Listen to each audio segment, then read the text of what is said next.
Let's see if we can keep everyone alive. I don't remember even how old we are or what we're doing. Okay, nobody wants to talk to me. What happened last? Let's see. He's got the little caterpillar. You never saw this one? So this is basically we follow this character, which is your character. Your family and like some of the other kids' families have traveled to this planet where basically, without trying to insult anyone, it's very Scientology-esque. Like, basically, they kind of became a cult. Like, the parents, not our parents, but the parents before them, I think, basically became a cult, decided they were leaving Earth, and they did.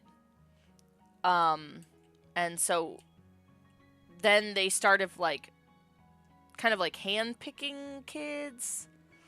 Scientology fan fiction, maybe. When we first started, we got one of the kids killed. So I'm very scared. Like, literally, like, we were 9 or 10 years old, and she died. And I'm like, oh, I didn't know if that was a thing. I've never played Earthbound, so I don't know.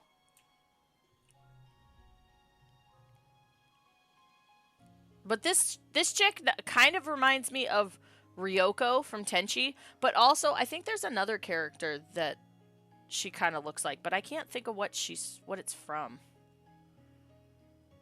You don't like her face. She's so far been pretty nice.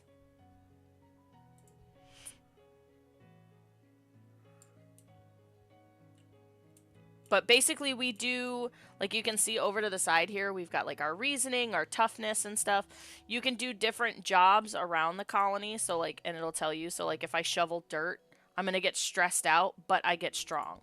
And then there's also like schoolwork and stuff and martial arts and stuff like that. And you can just relax for a day. So, let's do, I have quite a bit of toughness. Oh, and it's a card game. Certain, like, things you do, like a card game, basically. I don't want to play sports ball. Ah! That was not the right button. Okay, I need some more reasoning. I am, like, super dumb. That's creativity and persuasion. Oh, I can register for engineering classes. Using Congruent's HoloNet scheduling system is almost a test on its own. You feel like a hacker navigating the confusing interface, but manage to add your name to the list of drop-in students. You're now eligible to join Tangent and some of the other students in engineering classes. Cool. What does engineering class give me? 2.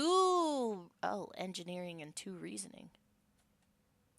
I don't care about friendship with Tan. No offense, but Tan's just kind of like, we'll study engineering today because we really need some reasoning. The colony is still reeling from Professor Hall's death. Oh, yeah. So basically, at the end of the year, there's what's called the glow. And somebody almost always dies.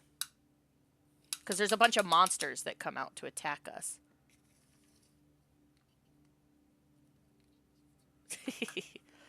Just don't get in trouble at work. You're not sure who to suspect when you go to class today. Oh, hey, it's the old lady. You take your seat in the classroom. Chief Engineer Instance is chatting near the front with Tan, but as the class fills up, Tang returns to her seat and Instance fires up Congruence's hollow projection. All right, listen up, Instance says. Congruence is expensive as hell to run in interactive mode, but you'll have to do as your teacher for now. I'm far too busy to be teaching children. Congruence takes her place at the front of the class. Today, we will learn about me. I'm the ship's onboard intelligence. But what does that mean? Does anyone have any questions for me? That's a dumb question. What's your job? Well, Right now, part of me is showing animal videos to children in the creche, and part of me is here teaching you, but most of me is monitoring the engines, which give us power, and the life support systems that make it comfortable in here. How do you do so many things? My brain is big, she explains. It's just enormous, really. Much bigger than this little monitor you see here. And it's connected to the ship's HoloNet. So anything you can look up on your HoloPalms, I just know. I'm not asking that. Congruence explains that she had to do all kinds of calculations to help fly the ship and land it, and that she was designed to provide a user friendly interface to the ship's system. But Hal modded me to be far more than that, she says proudly. Now I can even tell jokes. Why did the computer cross the road? She asks. I don't know. Why? Anybody know binary code? You can decode this for me because I sure I don't know it. 010101000110. Wait, hold on. Can Google Lens translate that? Is that a thing that Google Lens can do? I'm gonna try. Translate. Detect language. English. Not quite.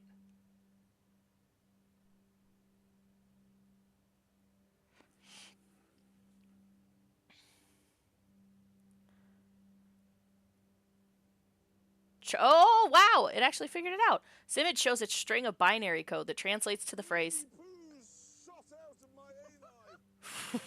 What?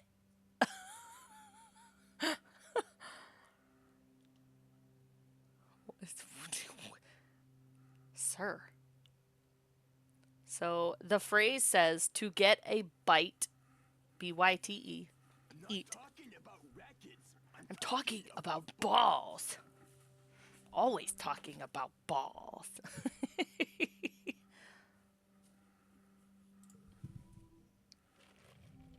Oh, here's the card game I talked about. All right, let's see.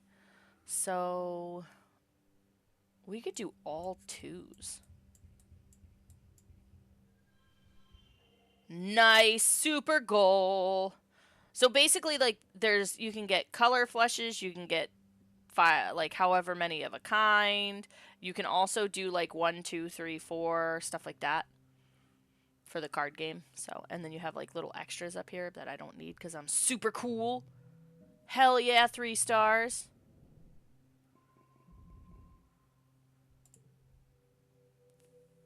And then this is like your seasons. Basically, you spend an entire month doing like, so I just spent an entire month doing engineering. And then there's like different seasons. Wait, weren't we supposed to do something for Tan to help our dad out? Weren't we supposed to get like a swab in his nose or something? No, I need to be better.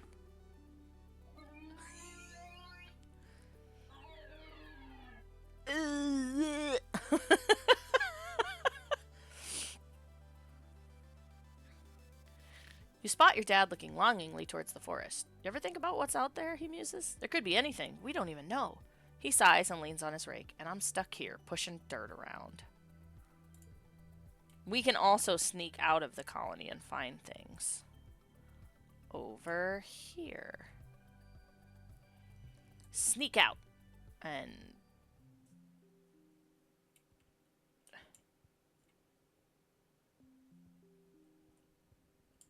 oh, we've never gone this far before. Is it because we're older now?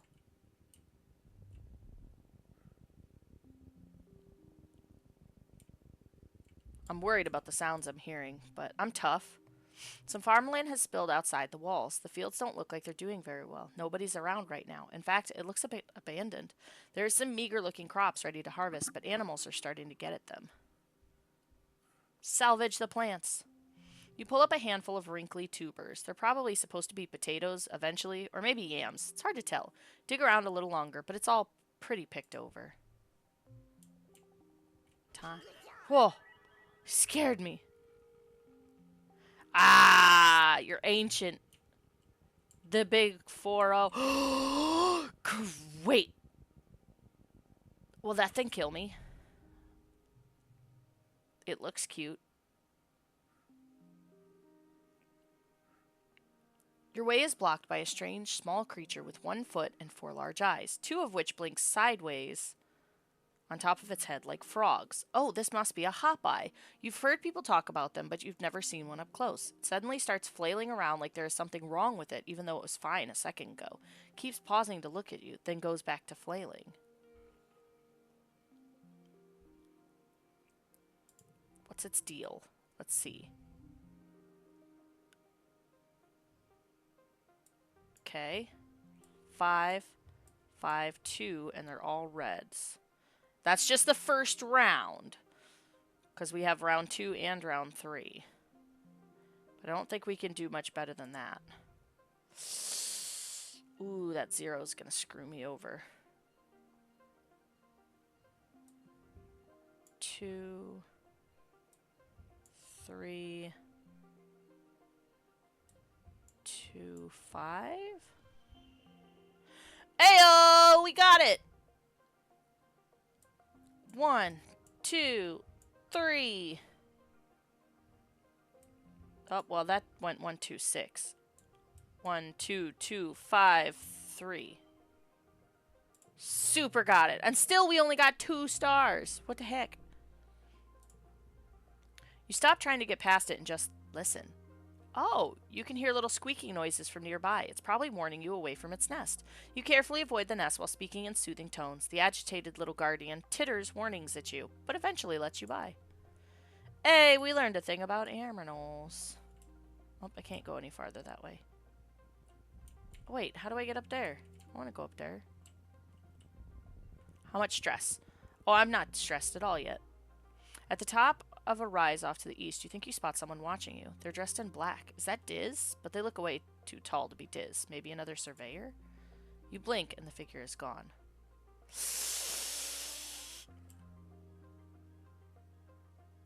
Let's go look for clues. You bushwhack down into a valley and up the other path to where you thought you saw them standing. Ooh, we got a card. No signs of a camp or anything obvious like dropped pack. No note saying, "I'm watching you," signed a mysterious figure. Spooky. How do I get over there? This is the only path I have. Oh, it's Diz! Diz, what are you doing out here? You're not strong like I am. You spot Diz sitting in a clearing, but not before he sees you first. Instead of sneaking away as usual, he stays still as you approach, like it's totally natural that he'd be sitting in the middle of the jungle so far away from the colony walls. Now that you think about it, you're a little glad to see him. You are so far away that you can't see the walls anymore, and it's really weird out here. And it's getting late. Diz stares unblinking at you as you approach. "Hi, Solana," is all he says. Hi, Diz. He seems to be in a good mood, something you see very rarely. "Did you see Chief Surveyor Utopia out there?" Diz asks. "She has, like, X-ray vision eyes or something. She'll catch you for sure if you get too close. She caught me once and I got in big trouble. How about I show you something cool, and sneaking out will be our secret, okay?" He jumps up and walks a little way into the trees, and you follow. Just a few minutes away, the ground drops off and a large stone outcropping juts out over a cliff face. Diz walks right to the edge without slowing. It's a long way down. Don't die, Diz, please. I'm so terrified of any more of these kids dying, because I don't know that much about this game, so, like, they could very easily die, and I mean, I did not expect Tammy to die, so. "Come on," he says. "Try to be brave." I can be brave. 1, 2. Oh, wait, what? Oh, shoot. No, get out of here. There we go. Ooh, 27. Wow, that's really high.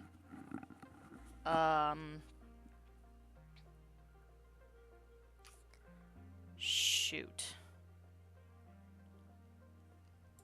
1, 3, 1, 4.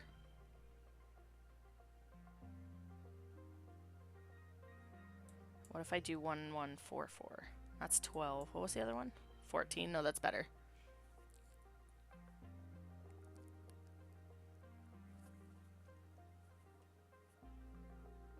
Oh, hi, Comet! How are you? It's been a while. It is some Exocolonist. We're, I think, 11 years old at this point. And we're out in the wilderness with Diz, and I'm praying that he doesn't die, because I'm scared. How have you been? comet, not comet. I think I said that wrong, right?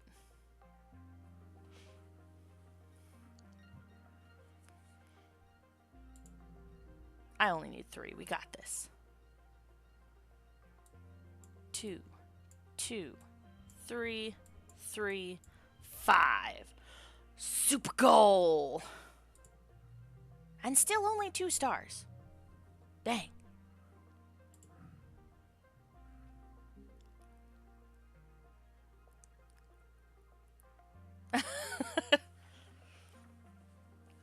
That's fair. Well, I'm glad you've been mostly good.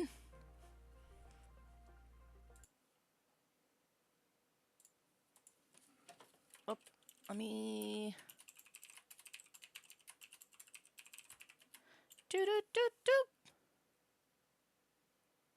This is my first playthrough. I've never played this game before.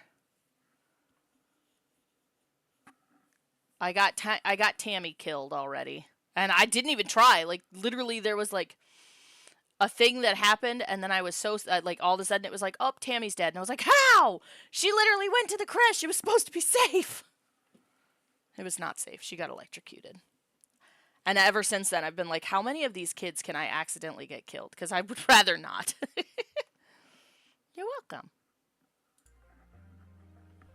Oh, we got a card, though. Ooh.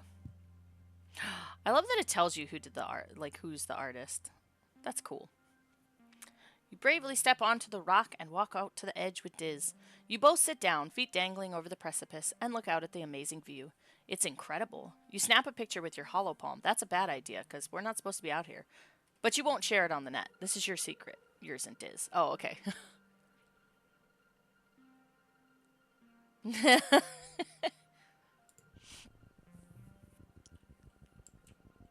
Plus 15 stress. We're still... Oh! If not friend, why friend looking?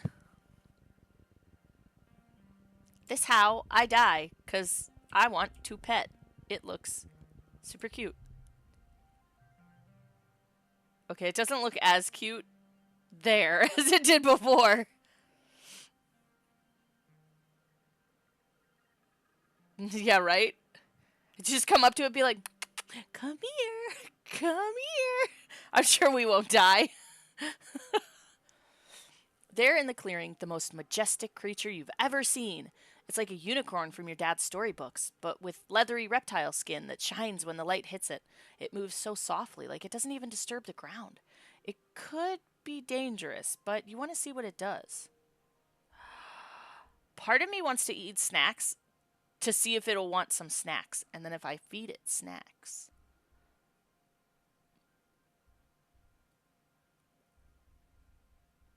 Come get snacks. You take a break and pull some snacks from your pack. The Unisaur's ears twitch back and forth, and it swivels its head to look directly at you. There's a tense moment where you're not sure if you're supposed to run or stay still. Eventually, the Unisaur turns tail and bounds out of the clearing. Aw, dang it. I was hoping it would want some of my snacks. I'd feed it my snacks, and we'd be besties for life. I'm getting really far away from the colony. Uh-oh. This might be one I have to turn my overlay off.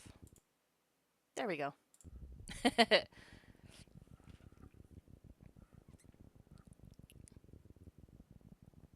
Dude, honestly, same. You share your snacks with me, I'm like a pet. You give me snacks, we friends.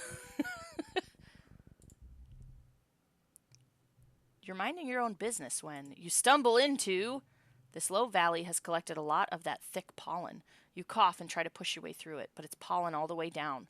Surveyors get nice helmets with built-in masks, but yours is just a cheap one. At least the pollen isn't too thick here. Let's keep going. They trust us. Oh no, they trust us not to do it, so the first thing we do is we do it. Oh, -2? That's terrible. I don't want that. But I do want that. But it's not making that -2. So I guess that's okay. Oh, I need a 4. 1, 2, 3, 5. It makes it. That's all that matters. 2, 3, 4, 5, 0. Only because I don't have anywhere else. Wait, maybe I should go 0. Hold on. Eh, eh, eh. I don't think it makes a difference. Not really. 3 stars. Who needs school? We just need to come out here more often. We get strength, we get perception, we get everything. Blech. This pollen makes your face itch. It makes it all the way better. All the better when you find a route to a higher ground and come out of the worst of it. Okay, so we're still relatively okay with stress. Oh, another log. I'll take that. How far away can we get? Oh, is that as far as we can go? Oh, we have to do that. Okay, let's do this one, and then we'll probably have to go back. Come across a cluster of mush trees. They're not fully grown yet, but they're still pretty big. It might be good to harvest them before they get all gross and mushy during the rainy season. If you were older, you could probably cut them down and get some kudos for them.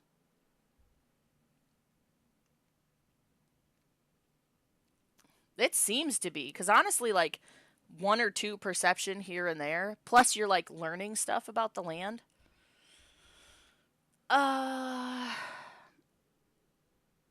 Give them a friendly pat. You like the mush trees. You give one a pat and are surprised when it moves under your hand. It's not the tree, though, but a camouflaged creature lying against the trunk. It's small and looks a little like an octopus or a starfish. Lots of long legs wrapped around the tree like it's giving it a hug. Take it home and be friends. Okay, I don't... we're at 70. Dang, I could probably do 1 more. I'm pushing it here, and I shouldn't be. You let your mind wander as you're walking. Bumble straight into a field of gelatinous blob grass. Totally transparent, the sticky fronds are hard to see, but even harder to ignore, especially once they start glomming onto your boots and slowing you down. It's like trudging through thick mud. You stubbornly decide to keep going, paying close attention to the visible signs of the blob grass field, and there aren't many, just an absence of other vegetation.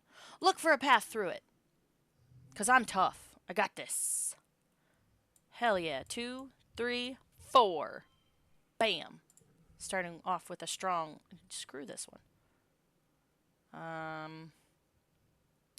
I could do almost all 2s. 2, 2, 2.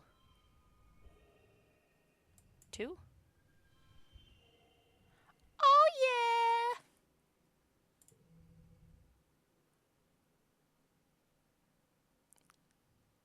Oh, that one's rainbow. Why did I just now realize that?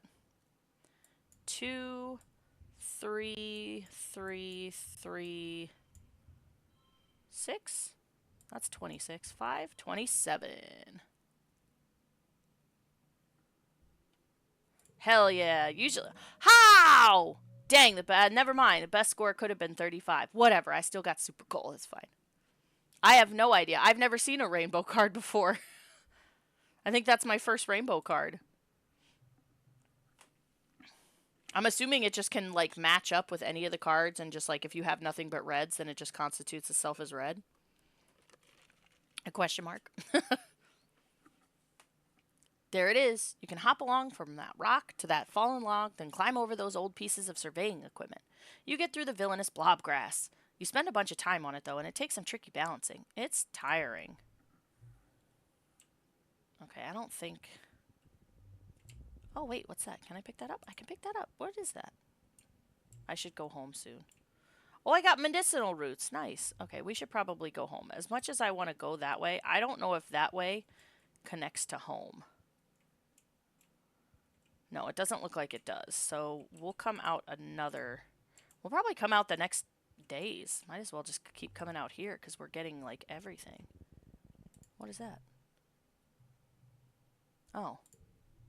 Oh! Cool. You're back. You spent the month exploring. I got 2 bravery and a perception, and I got a friendship with Diz. Pretty much. Its color is wild, which doesn't work exactly in the same ways you'd expect, though. Wild colors and wild values are even stronger. Oh!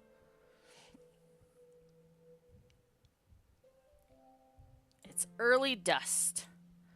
10. How are you?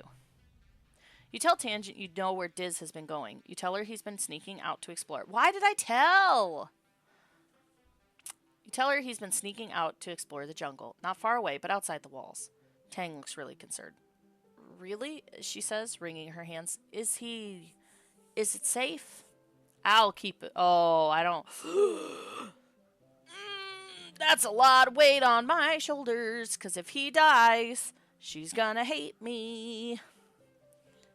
But if I say probably not, she's probably gonna tell an adult, and then he's gonna hate me.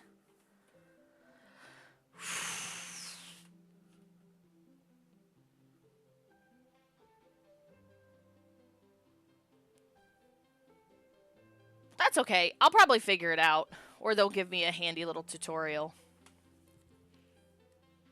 But if I look like I'm really sucking it up, you can feel free to tell me. I'll keep him safe. Oh god, please don't kill me. Please don't let him die. Because now it's on my head. She eyes you skeptically. Full offense, Solana, but you're just a kid, she replies. However, I suppose it's good to know he's not alone out there. Yep. Totally. I know I need a break. Oh, where'd everybody else go? Hello, Diz. You slip through the colony. Oh, I got a card. +2 if in the first or last pane. Got it. You slip through the colony gates, feeling the breeze from the mushroom forest ruffle your hair. You look around for Diz, but he's nowhere to be seen. Maybe he went to class today? Probably not. As you're about to return to the colony, you hear what sounds like crying come from one of the expedition vehicles. Oh, okay. I was like, oh no, please tell me they're not bringing back his body. You pull back the tarp that keeps it from being blanketed with fungal spores and find Diz curled up in the cabin. He wipes his eyes and turns away. Go away, he mutters. You okay? I'm fine. Just leave me alone. Do you want to talk about it? Why don't you go ask my sister, he mumbles. Tang is so mature. She knows everything. I'm just a sensitive little crybaby baby who doesn't know anything. Diz wraps his arms around his legs and hides his face in his knees. I hate her, he mutters. Everyone thinks she's so smart, but she's just a big meanie. I hate everyone here. I hate being here. I just want to be left alone. Aw, poor Diz. Wait, aren't we kind of friends now? Nobody else wants to talk? I have to take a break.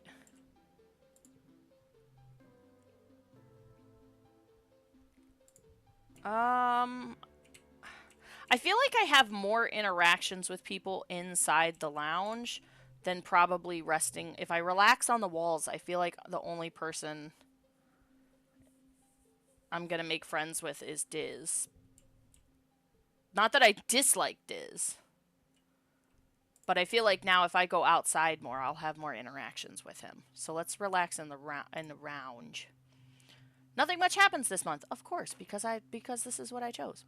You spend most of the time spacing out to whatever's on your hear speak, occasionally nodding hello to the other colonists passing through.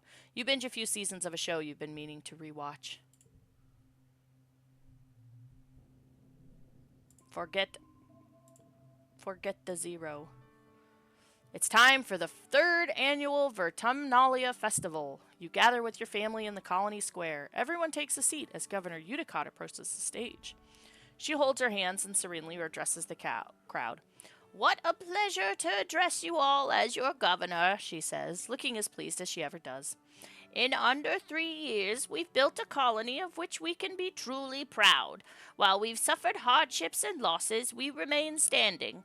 As always, looking toward the future we are building together. Let us use this midsummer festival as a time to reflect on our many blessings, Udicott continues. Fresh water, good food, healthy children, and a strong community. Udicott bows her head.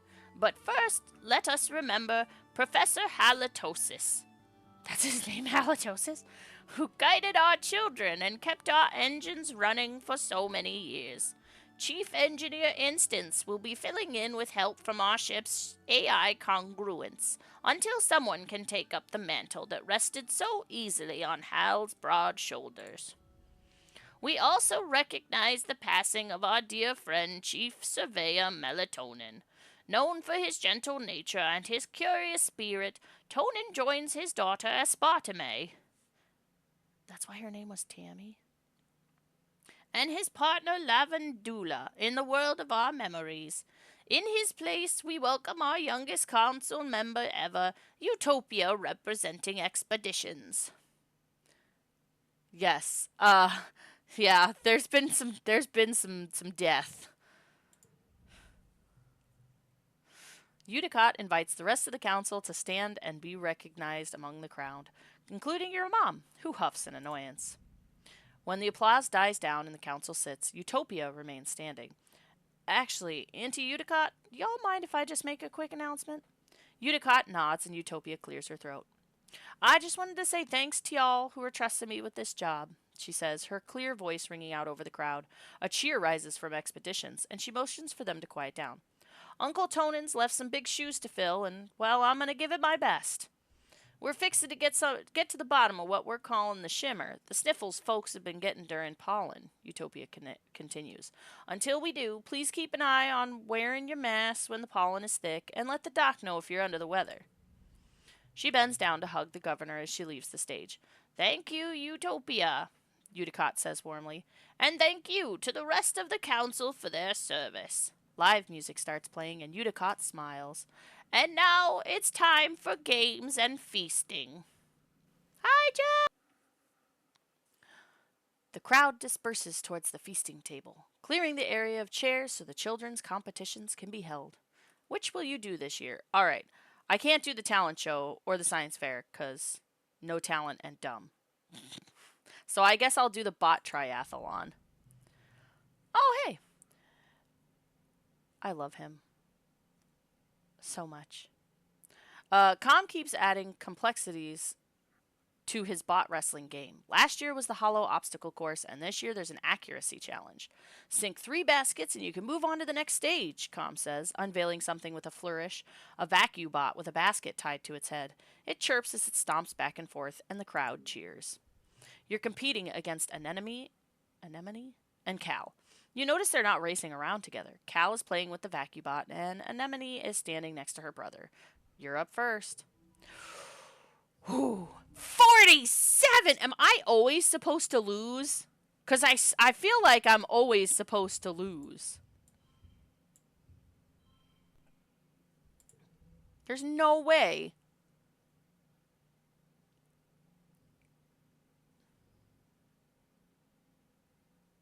Okay, so 2, 2, 2, 3. That becomes a 4. 3. That also becomes... shoot. Ah! Why are you going to screw me up with changing the color? God dang it. That's 15. Alright, well, I guess I'll go with 16.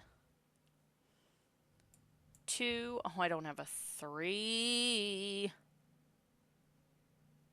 Okay, what if I put 5, 5, 5, 3? Oh, I did it! I've never won this before. I always lose. I did it. It's because I'm tough. Love me. You thought the accuracy portion would be harder. Those vacuum bots can be fast when they're on a mission. This one seems to get bored waiting for you to complete the obstacle course. So by the time you line up to take your shots with the sports ball, it's stopped running around and has taken to a carefully vacuuming the dirt under its feet. Oh! I got... I like the art on that. That's cute. You easily sink your basket and move on to the wrestling competition and win by a huge margin. Anemone pouts and stomps over to Com, yelling that it wasn't fair that you got it easy. She refuses to speak to you. Oh, how's that my fault? She refuses to speak to you until Com sits you both down and makes you shake hands, pointing out that Anemone also got hit by 5 hollow obstacles and couldn't have won anyway. Anemone begrudgingly accepts your win. After the festivities, you take time off for a much-needed, very relaxing break. Your dad sets up a slip and slide through the colony square, and everyone takes turns sliding on their stomachs and spraying water at each other. It's a lot of fun. You can feel your worries floating away in the hot dust suns. It's mid-dust. All right, anybody want to talk? Nobody? Diz, you up here? Yep, but you don't want to talk. I'm going to do this one mostly because I want the interaction with him to see what's going on with his little caterpillar. It's hot today. You've been moving wheelbarrows of dirt from one greenhouse to another. Inside the greenhouses, it's nice and cool with mist spraying down from the ceiling at regular intervals. Outside, the twin blazing balls of fire in the sky are unrelenting. The greenhouses are so far apart, one at the top of a steep hill, the track you've been walking between them hazes in the heat. So let's see, we get a 3 or a... Ooh. Let's take a break, because we get a 4 card. That thing's cute, whatever that is. You decide to hide out in a greenhouse for an hour until the heat of midday passes. You bump into your parents doing the same thing. Smart kid, your mom says, handing you a canteen. Your dad has set up a reclining plastic chair right under one of the misters and invites you to lie there under the spray. It's so nice. Your parents know how to take care of themselves. Dang. I was hoping to see, Oh, really? 2... So let's do 6, 5, 4, 2, 2. 30! You can't tell me that there's any way to get higher than that. Hell yeah, 3 stars. Dude, I'm gonna be like the buffest kid in this place.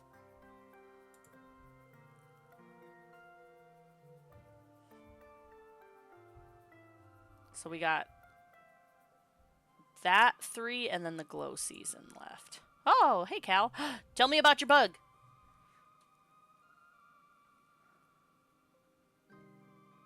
What'd you do? Did you put on like some sort of like heat cream?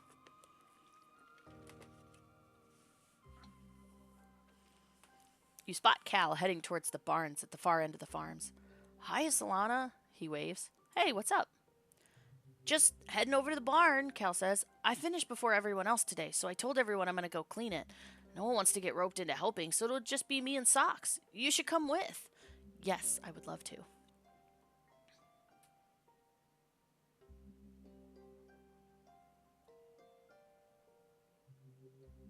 Yes. Yes, they are. Oh, look at it. So cute. If this thing grows up and kills somebody, I'm going to be so upset because it's so cute right now. I want... Yes, I want a plushie of Socks. It's so cute. Until it kills somebody, then I might retract that statement. Cal whistles as you enter the barn, and the chest where Socks sleeps starts to rattle. He laughs and pops the lid, hefting Socks up into his arm. Hey girl, he coos. Time to get at some forbidden daytime zoomies out. You and Cal play with Socks for a little while, chasing her around the barn. She chitters and stomps her stubby little legs, clearly enjoying the attention.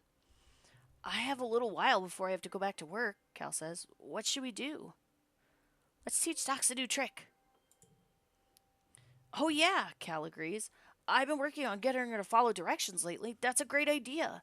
You spend about a half hour teaching Socks how to shake a paw. There are a lot of paws to choose from, and she seems to delight in giving you a different one each time. You can't help but think that working with her like this might come in handy in the future. Foreshadowing, perhaps? Yay, we got to see Socks, which was the whole... You're a winner and everyone wants to be your friend. Okay. Okay. I haven't been to the shop lately.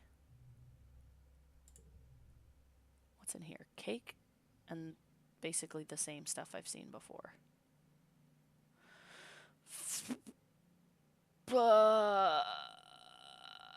No. I don't need any cake right now. Oh, I'll take that, thank you. Anybody want to chit-chat? Anybody? Anybody? No? Alright. I'm sneaking out. I've got things to explore.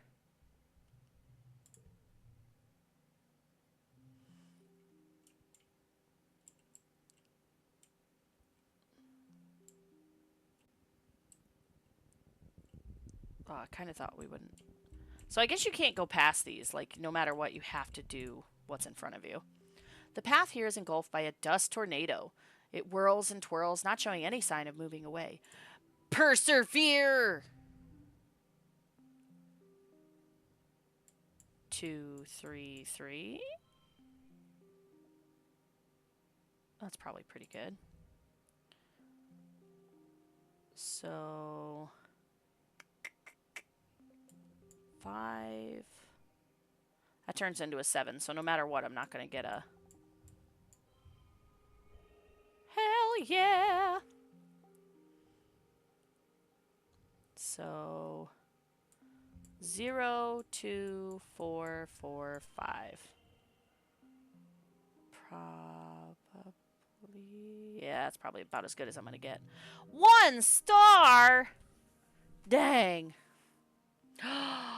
No! Dang! I'm sad I missed it. Although I feel like I'm pretty late to the game on this, because, like, basically, after I finished Our Life, I went on, like, a search online. It was like, what other games are as good?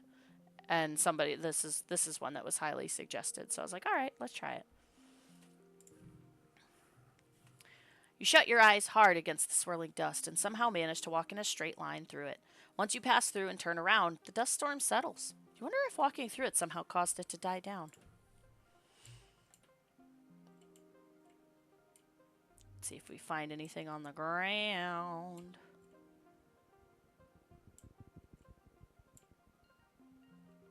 Not finding much on this walk. That's okay. We can go farther.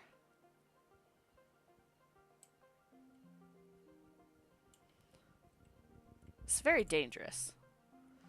You pause in your tracks, hearing an ominous sound. Shh, shh, shh, shh. It keeps getting louder and louder as you move forward. You don't see anything making the noise, but it seems to be coming from all around you. Bravely continue on. I'm pretty brave. 5, 5, 2.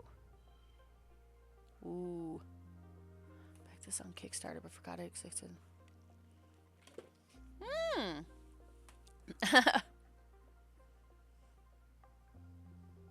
Well, at least you got reminded about it. Ooh. Wait. 4, 3, 2, 1. Hell yeah! I didn't think I was gonna make it. 1. Wait. 4, 4, 2, 2. Well, that one gets +2. That's 20. It's 21 with it staying at a 2, so I might as well leave it that way. Oh yeah! Have you finished it? Yeah, it's just alien crickets. Whew. They're so tiny, but there are millions of them. They look like little blades of grass and rub their sides against stuff to make that shush shush shush shush noise. You tuck your pant legs in your boots and continue on your way. Whoa, what the heck? Oh, that's a rock. I was like, why does that look like an envelope with writing on it? Because I'm an idiot, that's why. I have so many mushwood logs.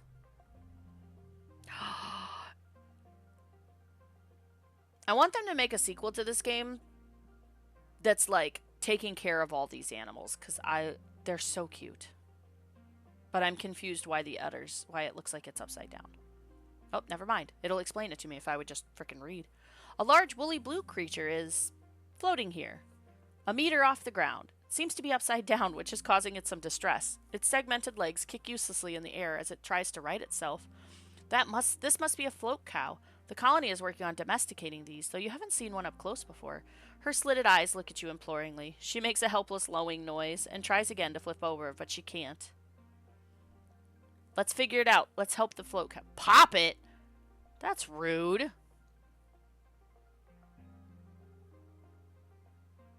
Dang, that's a lot. You take a closer look at the float cow. You've heard they float using a certain ratio of liquid to gas in their membranous bladder. So after some consideration, you figure out that the bladder on her back must be too full of liquid. Milk her. It's hard to milk a float cow that's upside down. She struggles and kicks her legs as you try to flip her over long enough to get the udders, but thanks to a combination of might and empathy, you manage to calm her down. She's still sick. Milk's supposed to collect in her lower udder, not her gas bladder, but at least she's balanced now and she has a chance to get well on her own. Dang it! Let me make friends with these things! At least 2 playthroughs? Alright. Ooh. I can go, off the beaten path. Oh, wait! I could have gone this way! Ah! Okay, well, I'm not going back that way. I'm gonna get in trouble.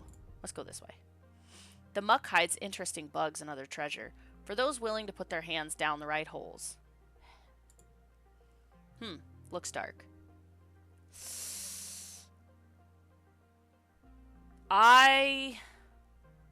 Yeah, on second thought, nope. I'm not putting my hand... That's like a little kid sticking in their finger in an ant hole, and it turns out to be, you know, fire ants or something.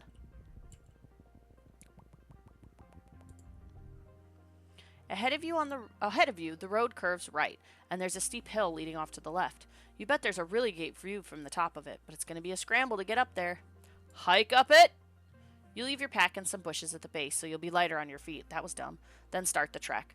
It's tiring, and even steeper than it looked from the bottom, but some broad mushroom-capped trees provide shade. The view from the top is spectacular. You can see all the way to the colony walls in one direction and down to a little sawmill in the other. Then you spot it. The rock. The most perfect boulder you've ever seen, teetering right on the edge of the slope you just climbed up. It's almost as tall as you are and must weigh at least 2,000 kilos, but it's practically teetering there, you think with enough muscle you could push it over. I probably could, but wouldn't it be just my luck if I push it and it lands, like, and breaks a colony wall or something?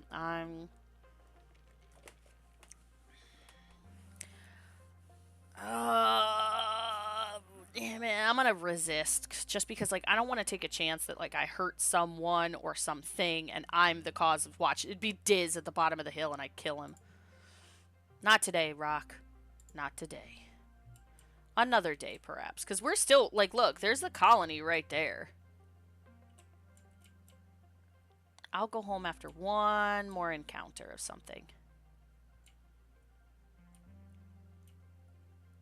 Oh, that's it? Oh, baloney.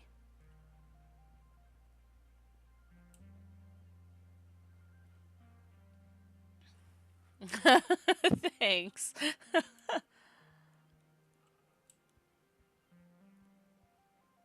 Is there something else this way? No?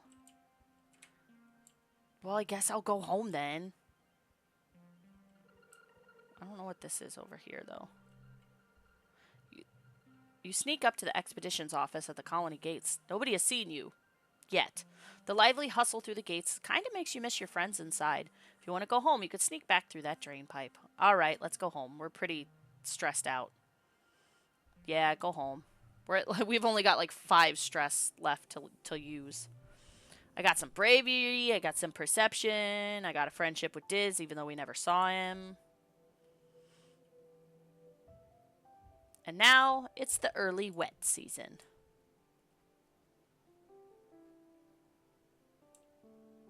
Ooh. I forget that I can give people things. It takes a while to find Diz, but when you do, you almost wish you hadn't. He's standing over the bloated body of a dead hop-eye, nudging it with a stick. When he sees you, his eyes go wide. I didn't do it! It was like this when I found it, really! Why? I don't understand why this is something I can do to him. It just sounds like but that's a good card.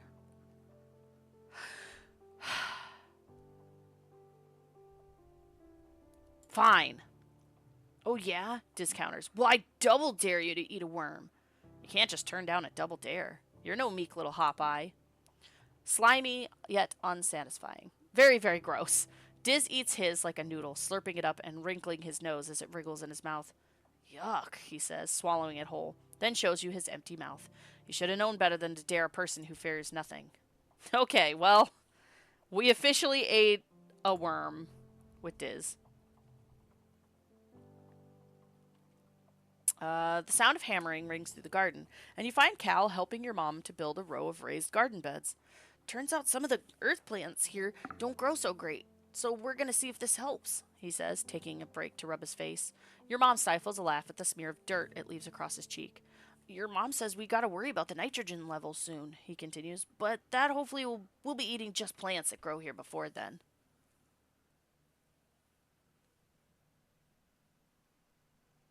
No, this. I mean, obviously, don't say something that's gonna get you like in big, big, big trouble. But we're all kind of degenerates here, and that's why I have it like tagged as like 18 plus, because we say some pretty like questionable things. We did. We shared a meal. Here, would you like that? We got our. I remember we got that from our mom. I would feel bad giving that to somebody, but here, have a bobber fruit. Food! Oh, he likes bobber fruits. Cal grabs the fruit out of your hands, then remembers his manners. He gives you a big hug. Thanks, Alana. I'm starving. How did you know? Oh, lucky guess. Was it a mealworm? Ugh, I don't know, but it looks kind of cute and fuzzy. Where'd it go? Where'd the card go? Am I dumb? Oh, there it is. I feel like it kind of looks like a seal with grass and strawberries growing on its back, but I'm sure. Actually, I think if it actually looked like this, there'd be no way I could eat it. I would definitely keep it as a pet, that's for damn sure. But it's so cute.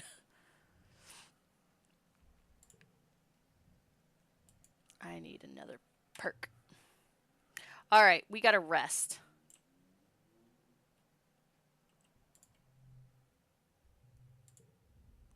You're hanging out in the lounge and watching vids when Mars pulls you out of the cushions. She has a devious look on her face. Solana, it's your lucky day. You get to help clean my bedroom. No way, it's my day off. Fine, Mars hubs. I'll pay you one whole kudos to do it, plus a bonus if you do a good job. No, I'm not cleaning your room, Mars. Mars sighs. Ugh, guess I'll have to find another sucker. Rude.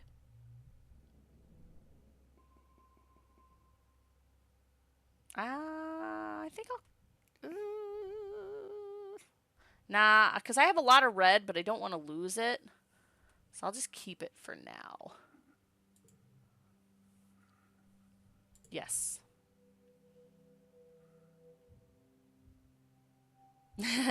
If it's not the same worm, if it's just like an earthworm, I've eaten questionable things. I've eaten crickets and stuff like that, but I've never actually eaten a worm. I don't think I could do it. Like crickets are usually when you get crickets, they're dry and they're crunchy. You could just pretend they're just like really dirty flavored chips. I don't think I could do like the grubs and stuff. The squish, and that's why I hate like if I get a spider in my house, as much as I'm not a big fan of spiders, I try to release it. I cannot stand when you go to squish a bug and it's got that pop sound. Well, you can buy them. I always bought mine. They sell like dried out crickets on like Amazon. So there was one time when I was still working at the company I worked at before. There was me and a bunch of other dudes, and so one day I went on Amazon and I bought just like a whole bunch of like flavored crickets. So there was just like regular crickets. There was ranch flavored. There was spicy, and then I just brought them into work and left them in the break room. And I was like, "All right, anybody brave enough?" And 90% of the people were brave enough, and if they weren't, we all goaded them into it anyway. They're not bad though. They do all, even the like flavored ones have like a hint of like a dirt flavor. Mid wet. Do you feel that? Okay. Are you a little moist right now? All right. We're better now. Let's see. We didn't find much when we went out exploring, but let's see what we can find. Maybe we'll find more stuff because it's wet. Hit me mid and wet.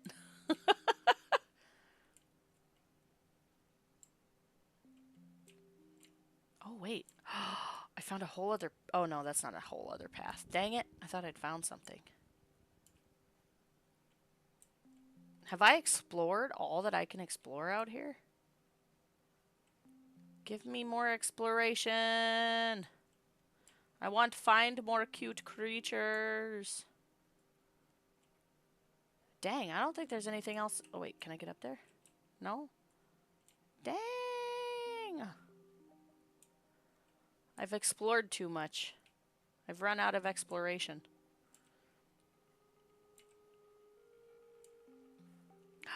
Yes, please.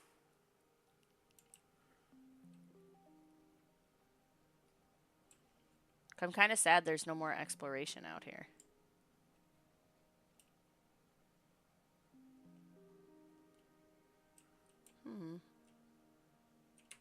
No more cute fluffy animals. Or unicorny looking animals.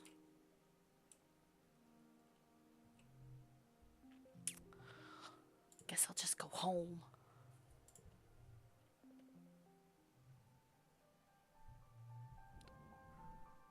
I didn't find anything. What do you mean I spent the month exploring? I didn't do anything.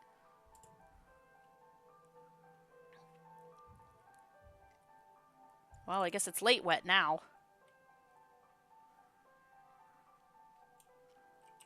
When you're selecting the activity to explore in town, if you cursor over it and don't just click on it, the tooltip will tell you how many events.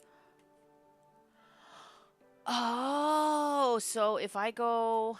Like, if I go here... Why is it like... It won't let me... Why is my cursor different? Hold on. Okay, there we go. Ah, dang! Well, now I know. We spent a whole month just wandering the forest, I guess. Alright, let's dig some dirt. See if we can get some more interaction with Cal and his cute little grub. The people who work in geoponics are really close. Thank you, by the way, for that. Because I would have just kept on going out and then exploring and finding nothing. The people who work in geoponics are really close. There's something about sweating and working hard together that'll make anyone friends, you think. It's nice to get the chance to know Cal better and to learn from everyone who your mom taught to work the land. That, and you still kind of smell like a farm basically all the time, so other people give you a wide berth. Shoveling dirt. Let's see. If I put that one there. 2, 3, 4, 4, 5. Hell yeah. Oh, but if I do it that way. Is that the same number? No, it's not. Okay, 34. Better. I still don't like to sweat. I don't mind physical activities with others, but I don't want to sweat. Turn a fan on. I don't want to be done and just be like, like dying. Same. And I'm someone who, like, it takes a lot for me to sweat. I remember when I was a kid and I was in Taekwondo. And there was a sensei from a different, like, area that came to visit our class. And my senseis knew that, like, I worked really hard, but I just didn't sweat. And he came up to me and he's like, open your hands. Because, you know, generally you have them in fists. And I opened my hands and he touched my hands and he's like, they're not, your hands aren't sweating. That means you're not working hard enough. And I was so pissed. I was like livid.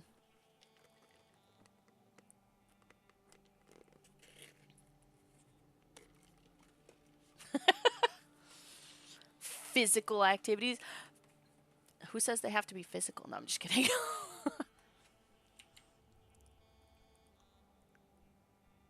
I love glow. Oh, wait. Can I go out during glow? Oh, nope, you can't. Hey, what are you doing? Diz says, spotting you trying to take the grate off the drain pipe that leads outside the walls. Don't be a nullhead. Haven't you seen the extra lookouts on the wall? They'll spot you for sure. Then they'll find out our secret exit, and it'll be gone for good. You suppose he's right. They have been patrolling a lot during glow. You wouldn't want to get caught. All right. I was just curious.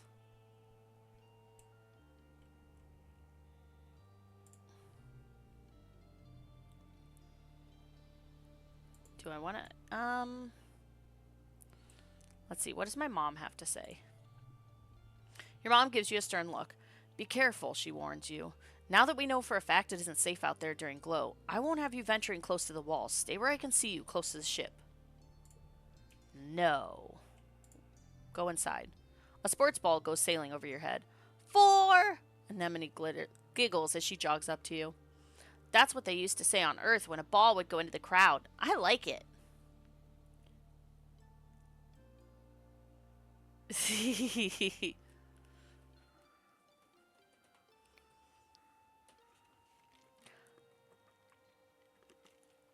Now, I'm not saying the... Never mind. Never mind. I'm gonna stop myself right there. Can I go outside the walls? Nope. Gates are closed. What have I found? Okay, so a unisaur. Usually docile, carnivorous reptilians. Extremely dangerous when hungry. Feeds every 2 weeks using its interferon. Okay, so that thing was super dangerous that I came across. It just didn't want to eat me right in that moment. Okay, I don't want to work. I don't want to be in the crush when everything happens. So we're going to work. Today's task is shoveling a pile of compost taller than your head into the back of the colony's biggest hover lift. Then you're supposed to take it to one of the furthest fields they're trying to grow corn there. You stare from your little shovel up to the massive pile of compost inside. This is going to take forever. Oh, totally. This is going to be fun, Cal declares as he jogs up. He looks admiringly up at the towering dirt mound. He drops a small ball into his shovel and tosses it to you. Here, I made up a game to help us while we work. I call it Shovel Ball, and everybody wins. You climb up on top of the pile, and you're going to dig down while I dig up from the bottom. Between every shovel of dirt, you have to pass the ball to the other person, and we both score a point if they catch it. It's true. I mean, the world is better off. I've played the game a few times, so I'm kind of curious what happens later on at the bus, being that, you know, he is no more. If you make 3 successful passes in a row, you have 10 seconds to swap possessions. He rattles off a bunch of other random rules. You know, he's probably making it up as he goes, but it sure beats shoveling in silence. Let's do it, Cal! Holy shit! 58? You're out of your mind. Cal, what are you thinking here, sir? 4, 3, 2. This is not gonna happen. Wait. That's 13. That's 17. 17 it is. Todd. Okay, 6, 4. On the 3rd stage of challenges. But we're not on the 3rd stage. That's 22. That's 16. I think there's no freaking way, dude.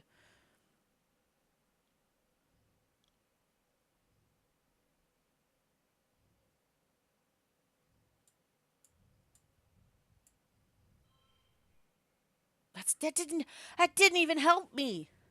Oh my god. Wait. If that adds +2, that makes 4, 4, 4, 4. Okay, that really didn't really do that much for me, but we'll see. Okay, card becomes physical red. So 6, 5, 5, 3, 0. Oh my god, we managed. Honestly, Todd deserves to die. This game is so breathtakingly stupid, and you actually kind of love it. Before you know it, the compost heap is all shoveled up and loaded onto the hover rift. I know! I didn't think I was going to even pass it at all. Holy shit, an 8. I love it. That looks so cute.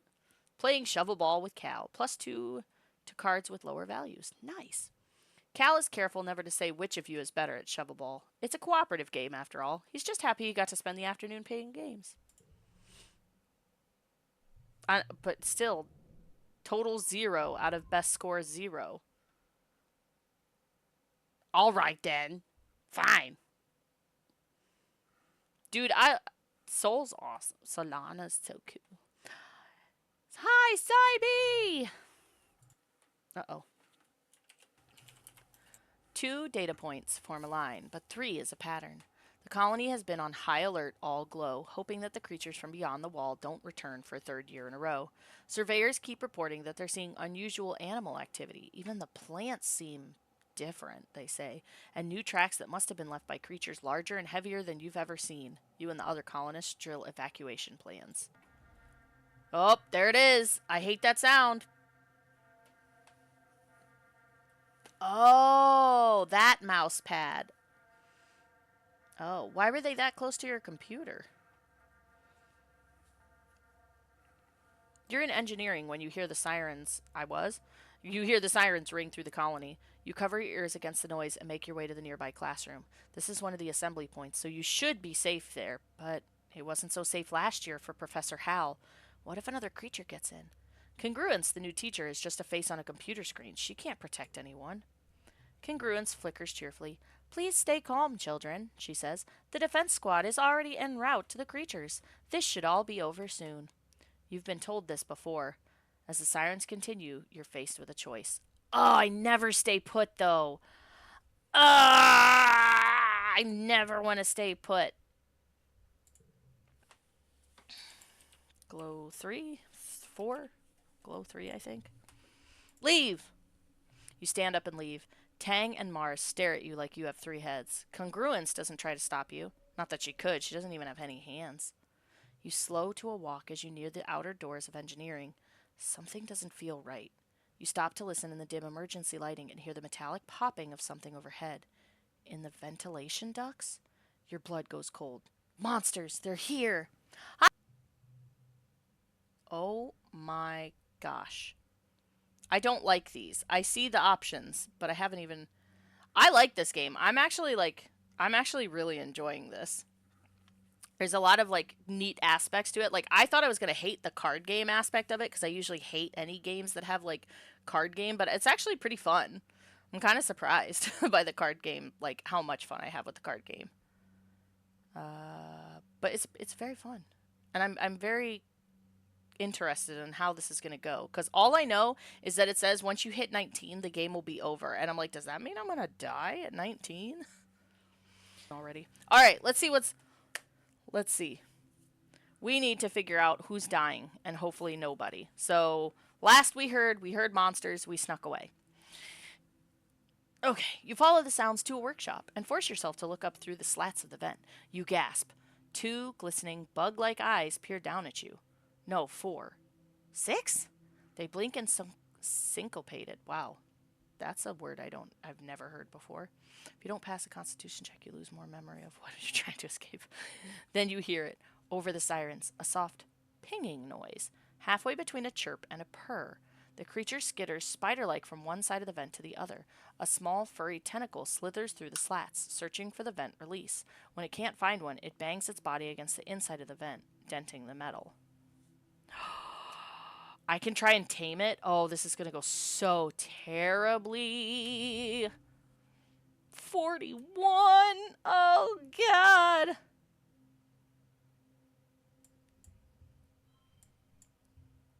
Okay, so that's 11. That's 12. So let's go with 12. Oh, why do you have to be locked there? I hate that.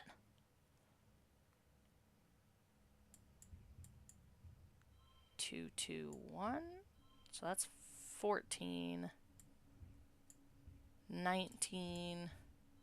18. So that one's 19. Let's go with that.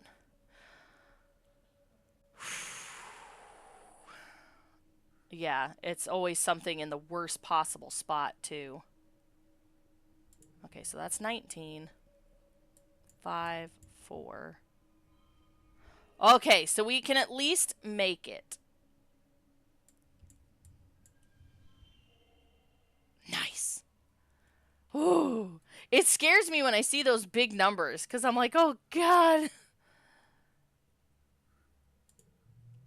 And it's still only 2 stars.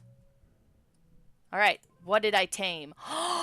It's so cute. Oh my God. I love it. You win it over by reading its body language and slowly building trust. It seems to want to join you, and you think, hope you'll be allowed to keep it. Oh my God. A Vricky? Vricky? +1 skill on challenge win, +1 bonus to straights. Is it little? Pets follow you and may appear in events. Oh! I have a pet! I love it. Let me snuggle. You look the species up on your hollow palm and learn that Vricky, so named for the trills they make, which yours is making now, cuddling against your leg, are neither male or female, though they do require a mate to reproduce, so it's a they then. You decide to name it Ricky Ticky.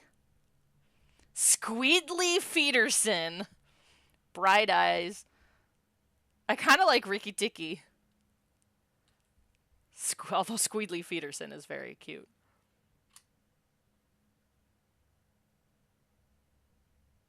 I think I want to name it Berry. Because it's got like a cute little strawberry like motif. Oh, but it's also got mushrooms on it. What if I named it? Oh wait, that's a Pokemon. I was going to say, what if I named it Shroomer?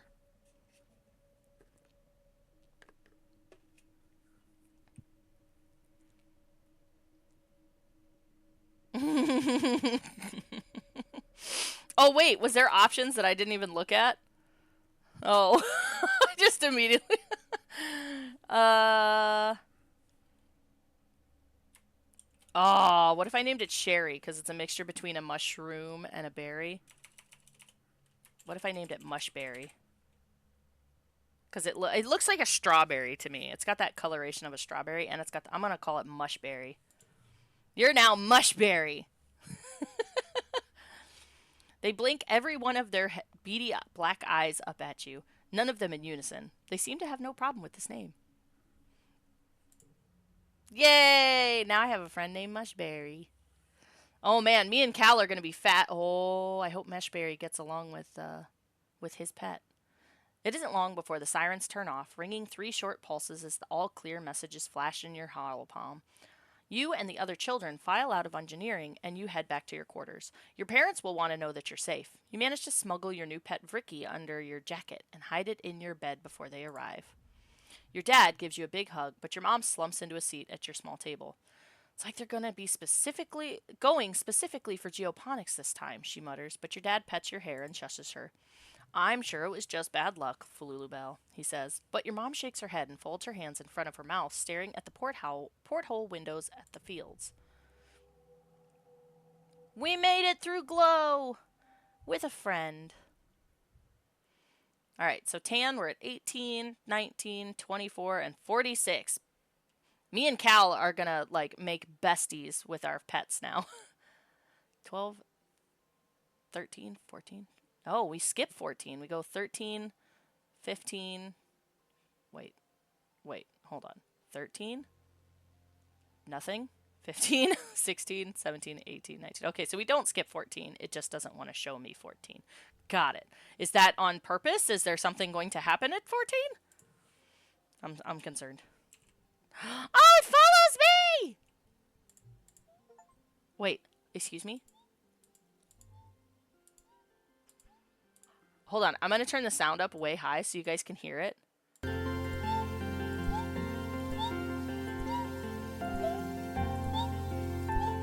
It's so cute. Oh my god. Because, yeah, it's a purple one, isn't it? Bam! Screw you, book! Oh, wait, but that's +5 to animals. I need to unlock a new perk somehow. And a bunch of collectibles, though. Cal, look at my pet! You catch Cal at the gate to the gardens. He's carrying a big bucket of rocks. Hi, Solana, he exclaims. He pauses to pat your pet on the head. And hello to you too, Mushberry. +1 skill on challenges is amazing. Oh, okay, fair enough.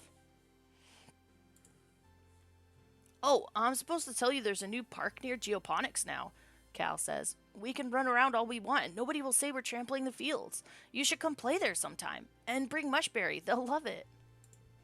Nice. You got it, Cal.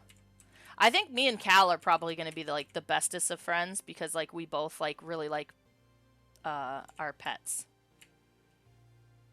I still love that I have sparkly feet. Anybody else want to talk? Diz, what do you think of my pet? You like going out in the wilderness. Everyone's so dramatic right now, Diz mutters, kicking a rock with his hands shoved in his pockets. Who cares who said what to who or whatever? It's so dumb. Why do we always want to dare this kid? All right, well, you have no interest, so let's go see what we can explore. All events have respawned. Hell yeah. Let's go find some cool things. Let's go, Mushberry. Ooh, a hopper. Or a hop-eye. Hop-eyes are usually docile little creatures. They don't even come up to knee height. They eat grass and hop away when you come near, but something has riled this group up. You see them fighting each other, getting in close, then rolling onto their backs and kicking with their big foot, putting each other up 2 meters away. It's neat behavior, so you sit and watch until you suddenly realize you're surrounded. They've stopped fighting with each other and are all staring at you. They pounce. Hey, wait a minute! I would think they were kind of just playing. I guess I have no choice but to defend myself. 2, 2, 2. That's 12. So what if I do 1, 2, no, 1, 1, nope, nope, nope, stop. 1, 2, 3. Well, I guess all 3 2s are better than 1, 2, 3. Now I can do 1. Oh, that's on the 3rd stage, so I'll save that one. 1, 2, 3, 4. That's also 12. But I only need 15, so we'll make it. Oh my gosh. 5, 5, 5, 4, 2. If that's not a 3-star, then I don't know what is. Damn it! Alright, fine. The cute little critters kick you, but you kick back. You send them scurrying back off to pick on smaller creatures than you.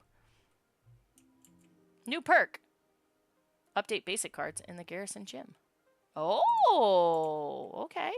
We'll have to do that later. Oh, give me the wood. Give me all wood. Oh.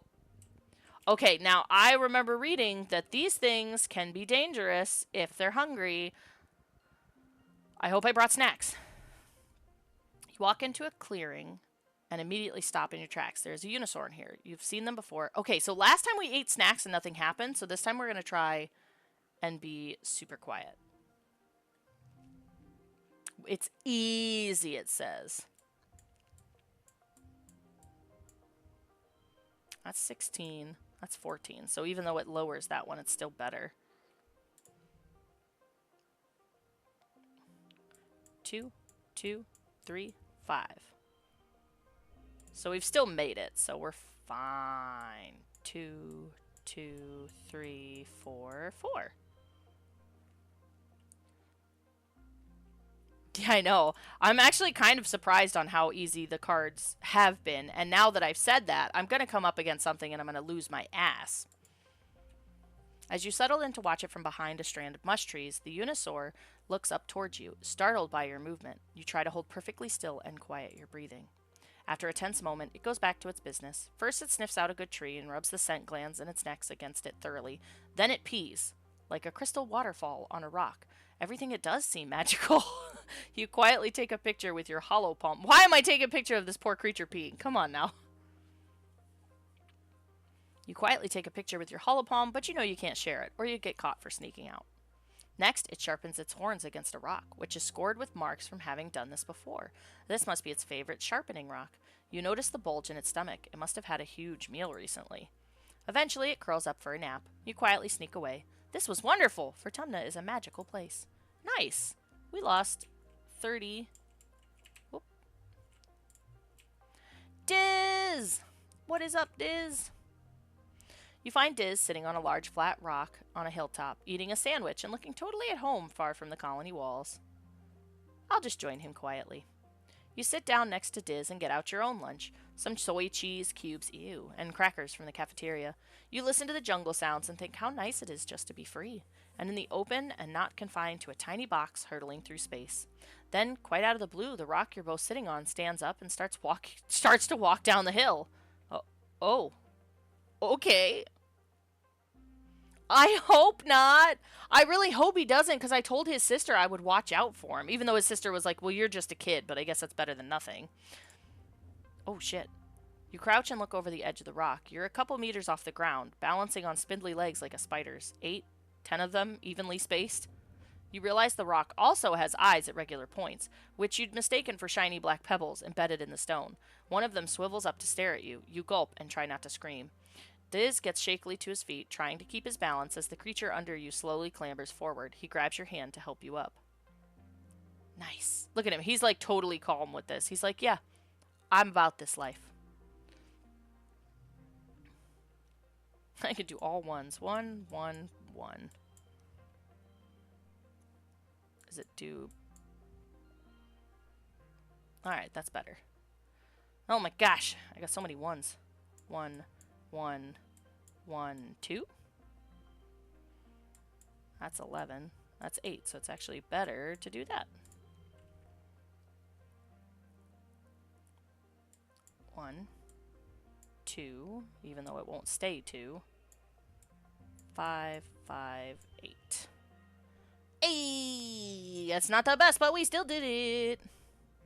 Dude, yeah, next time I, like, rest, if I get the option to get rid of sports ball, I hate that one. It's very rarely good. Like, if it's next to a 0, it's good, but, like, it's very rare that I get a 0 and it. Yeah, exactly. Once in a great while, it's okay, but... You swallow hard and control your fear. Barely, actually, this is. Hey, biologically fascinating. You're too busy taking mental notes about this creature's anatomy and behavior to worry about your own safety. It totters along, using its long legs to pick its way through the bushes and uneven terrain. Must have had its legs curled up under a rock, up under its body earlier to perfectly camouflage itself as a rock. After a minute, the creature crouches down to look at something, and the two of you jump off. You're impressed that Diz kept his cool, and you tell him so. Actually, he says, I was kind of freaking out inside. You laugh and say you were too. It's funny. Diz might suck with people, but it is kind of badass when it comes to non-people things. Keep exploring. We're not done out here yet. We have things to find. Oh, I gotta go that way. I managed to pump it up like 6 or 7 something once. Damn. Some farmland has spilled... Oh, wait. Try to plant something. Oh, I'm stressed. You're just a kid playing at being farmer. You mess around for a few hours, planting some things that look like seeds, but it's unlikely any of them will actually grow here. Wah, wah. Well, you know, we tried. Pick it up. The muck hides interesting bugs. Okay, we'll peek inside the hole. Look closer. You stuck your hands down enough holes to know this one's probably safe. You can't hear anything rustling. All right, put my hand in there, I guess. Sweet! Literally, the hole is full of sugar bugs. These palm-sized balls of squish exude a sweet syrup when you tickle them. You fill a bottle with it, then let them go again. Should be worth a few kudos to Auntie Seedon in the kitchens. Oh. Well, we didn't get bit by anything, so I'll call it a win. I should go home soon. Oh, crap. Yeah, I guess I probably should. I don't have much. I don't have a lot of... I keep calling that stamina, but it's stress. I'm too high in stress. Mushberry, where'd you go? Oh, there you are. You're just a little bit slower. I got worried for a minute. Can't lose my mushberry.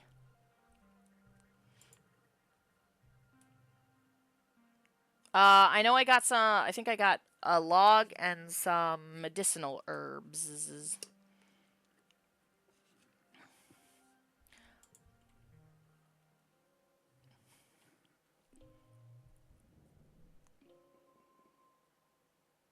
I'm getting better perception.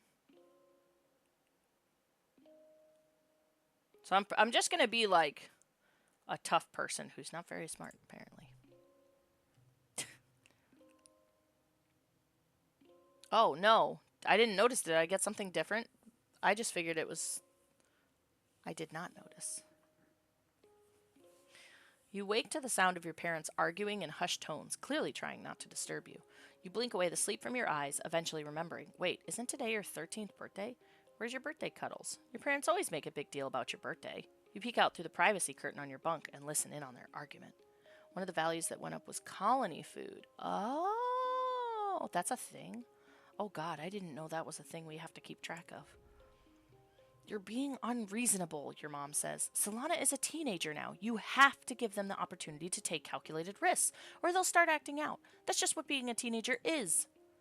Going off into the wilderness isn't a calculated risk, your dad replies. It's too dangerous. It's weird to hear your parents arguing. If they ever disagree, they sort it out quietly or go to mediation.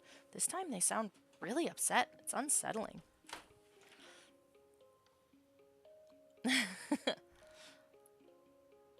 I've been sick on the last 3 of my birthdays, so this one, like, I wasn't sick, but everybody was busy, so.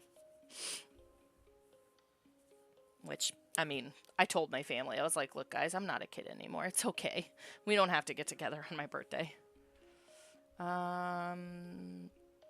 You don't need to. They glance at you. Your mom holds up her hand to silence you and goes right back to talking. Geranium, she grates. You've said yourself that we need every person out there surveying for edible native plants. You're even going yourself. Why not our child? Your dad flails his hands helplessly. Because, Flulu, they're our child. It's our responsibility to keep them safe. You're not keeping anyone safe by coddling them, your mom almost shouts, and your dad flinches in shock. Solana's survival depends on them understanding this planet we're living on, so you're not doing them or the colony any favors by pretending like that's not the case. I can take care of myself. You're brave, but you aren't stupid. You assure them that you'll stay out of trouble. Your dad's shoulders sag as he shakes his head. You barely even know what's out there, kiddo, he mutters. Don't you think I don't know? Your mom's fierce expression softens. Hey, Solana, sorry. It's your birthday today, and we're arguing like a pair of assholes. Happy birthday! They both give you a hug. We meant to order from the canteen and have your usual birthday breakfast, but we got to talking about how Utopia's opened up for positions and expeditions for kids 13 and older, and, well, that's you now. I suppose we'll have to let you spread your wings someday, your dad relents. I just feel better knowing you were safe here inside the colony walls. He gives your mom a faint smile. We decided early on to let you choose your own path in life, so if you want to join expeditions, we're behind you. Just be safe. I already go on expeditions, guys. It's cool. The mom that can swear. I'm so... Oh, my dad wants to talk to me. Hello, Diane. You find your dad comparing some plant samples. When he sees you, he puts down the test tubes and gives you a big hug. Kiddo, he exclaims, then kneels down to look you in the eye. I've been thinking. I want to say I'm sorry your mom and I were arguing on your birthday. We disagree sometimes, just like every couple, but it's unfair that you had to see how the soy sauce... Had to see how the sausage? Oh, soysage! It's like sausage, but soy. Gets made. Huh? I don't get that. We had to see how the sausage gets made? I saw you arguing and I get to see how sausage is made? He pats you on the shoulder. Thanks for saying so. You're a great kid. Your mom and I talked it out, he continues. We're both just really putting our everything into the farm right now, and it's making us kind of snappy. You don't have to worry about it, okay? He squeezes you in a hug. If you want to join Utopia's exploration team, just be careful. It's dangerous out there. You got it, Daddy-o. No, there's no cows or anything. We're on a strange planet. There's no cows. The closest thing we've seen are those float cows, but I don't think anybody's tried to eat them yet. I'm too stressed out to do anything. I need to find... Hold on. I can't deliver supplies because I'm too stressed. You don't have anything I want right now. I'm trying to find the kitchen. Nope, I guess not. I guess I'll just relax in the lounge. No, that's why I'm so confused how the sausage gets made. I was like, I don't understand. Like, is that something you say? Like, if you're arguing with somebody, it's like, well, that's how sausage is made. I'm like, what? Mm-mm. I've never heard that saying ever. I'd try bug meat. I don't think there's a lot of meat in bugs. I mean, I guess maybe some, like really big bugs, but I feel like there's not a lot of meat to bugs. Also, there's no bugs here. I mean, there are, but they're all like monster bugs, so we don't know if they're food or not. You're relaxing after hours when Antecedent pops her head into the lounge. The kitchen, she announces in an artificially sweet voice, is looking for someone to help with the part time cooking duties. Someone young, someone responsible, someone organized. Someone, she stares pointedly at the teens in the rooms, who might have too much free time on their hands. I can't even volunteer. My organizing sucks. How the sausage gets made, the practical and often unpleasant or messy aspects of a process that are usually not made public. Oh, ugh. And the thought of actual sausage, yeah, that makes sense now. Because usually they're arguing and we don't see it, but this time we saw it.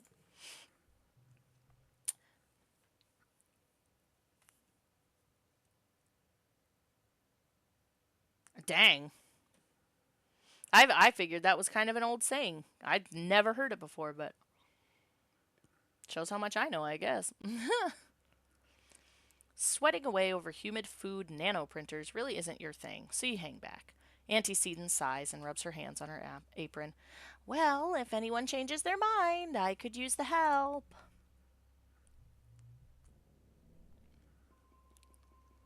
Oh no, I want to keep both of those. Get out of here. Don't. Pshaw. Keep them. I want to get rid of other memories, not those two. It's now the late quiet.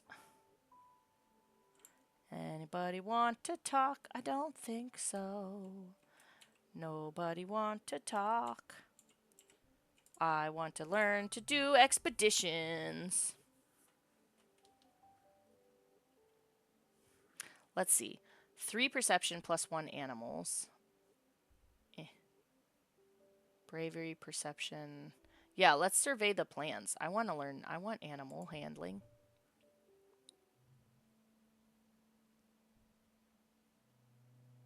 Also, a little sad that the memory of playing sports with our friends as a kid is an unuseful one. Yeah. Oh, wow. It's. Wait, excuse me? I've never been here. This is different. When you boarded the expedition's autobus this morning, you didn't know what to expect. It trundled you and the other surveyors a few clicks north to the prosaic plains, a high, flat area with cooler weather than your colony. You could barely control your excitement as you watched the landscape change. And now you're here. You're finally old enough for a real survey mission away from the colony. Woo! Oh shit, I got a gun. Plus 10 combat, plus 2 to strength challenges on the first round. You greet Surveyor Utopia at the depot. This here's a plas cutter, she says, handing you one. It's a tool for cutting and heating things. You can use it to make a fire, cauterize a wound, boil water, and it cuts some materials pretty alright. You can use it for self-defense too, but I don't suggest it. Cool. Fire. She laughs. Cool it, sweets. This is a quiet area, and what we're doing, we're not supposed to be in danger. We're just going to be taking notes and pictures, keeping track of all the flora and fauna we see. Just don't touch anything unless I ask you to take a sample. Everything is potentially dangerous. We don't know much about what's out there, which is why we need surveyors, even young'uns like you. The prosaic plains are a sparse region, like you can assume from the name. You can see things from a long way off. Utopia sees you squinting at the horizon. And what are you going to do if you see something coming for you? Honest answer, try to pet it. What I'm going to tell you, avoid it. Good kid, Utopia approves, patting you on the back. We don't need any trouble. Yeah.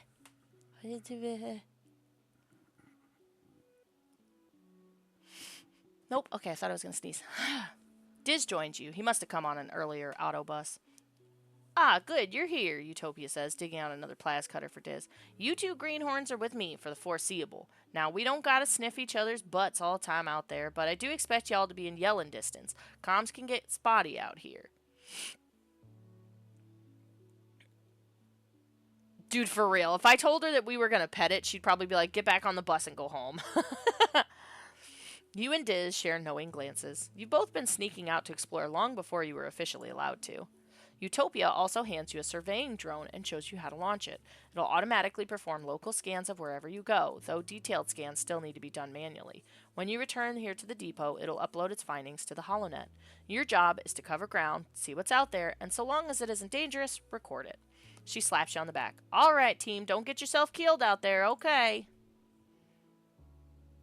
All collectibles glow. Nice. Oh, that's pretty. I want to... Okay, so this is where we came from. Ah, I can't get across there. Aha, but I can still click it. Haha.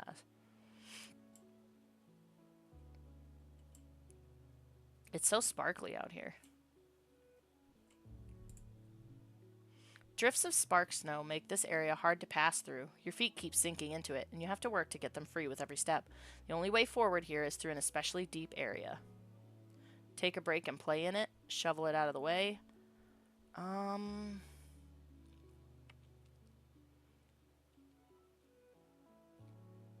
know this gets me a card, but I would kind of just rather go through it.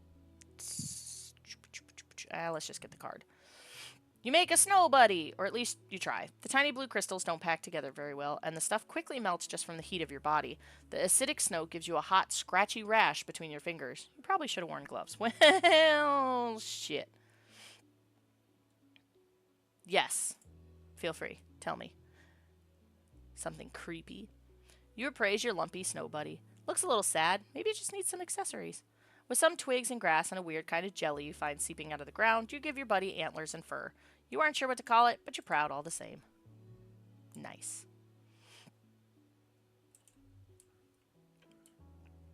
It's a Diz. Hey, Solana. Diz greets you cautiously as you pass on the narrow path. Hey, do you want me to show you something? Diz almost never makes overtures of friendship. Whatever it is must be pretty cool.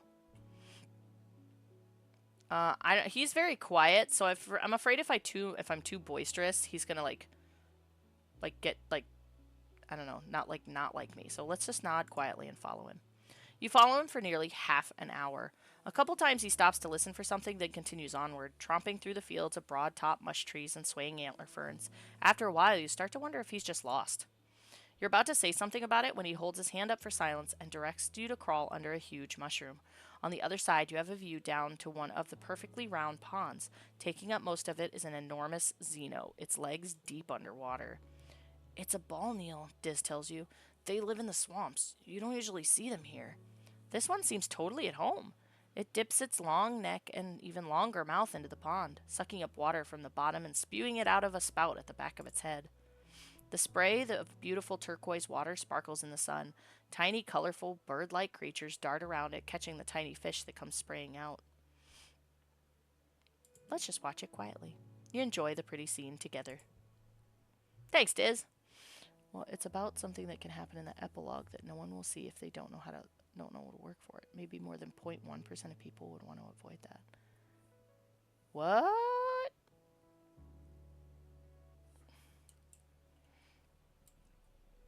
I feel like this game has a lot of hidden secrets and endings. I would think that I wouldn't want the spoiler as a player until I learned what it was, and then I'd be like, oh yeah, that's fine, I'd never see that. I kind of get it, yeah. I mean, you can tell me the spoiler if you want. If there's probably a very low chance I'll ever see it, I'm fine with that. You stop to watch a herd of shaggy, purple-furred animals slowly meander down a slope. You've never seen them before. Study them! Oh no, it's a perception challenge. Oh, I'm not too bad at perception.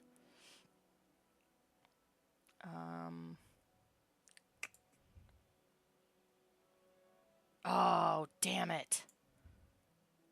I need that to be... Ooh, 3, 3, 4. 2, 3, 4. Nah, see, it doesn't count.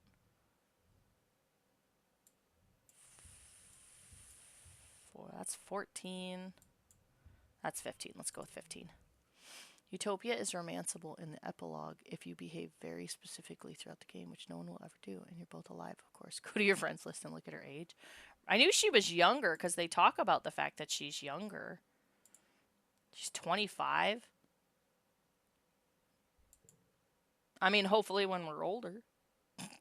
I would much rather romance com. Honestly, like, gimme, please.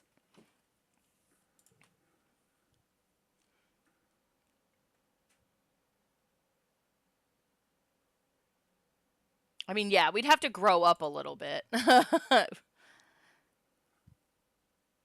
think Utopia's cool. Hopefully they stay that way. Nice. That's a very high number. 6, 4. Those are all reds. I think we can do it. We only need 6. We should be fine. 9, 5, 4, 3, 2. Bam! 3 stars! The creature's fur is like grass, so they must be kind of photosynths, an animal that gets part of their energy from the sun. You've heard of creatures like this, though you've never seen any yourself. Your survey journal doesn't have any information on this particular species. You found a new species! Maybe. That'd be cool. You decide to name them just in case. You look at them through your holoculars at maximum zoom. You can kind of make out that they have super long jaws like a huge underbite. You name the species sunbasker, underbiter, herding sunbiter, something else. Okay, I'm going to click something else, but I might still name it one of these just to see what the something else suggests. Oh, it doesn't suggest anything. I thought it did. Wait. Oh no, if I click OK, I think I just, we'll just call it Sunbasker. Just because, like, I don't know if I hit OK and it's blank if it just leaves a blank. Naming things is hard, so Sunbasker will have to do. You log your discovery. Upgrade pet cards via relaxing in the park. Oh, Mushberry, I can upgrade you.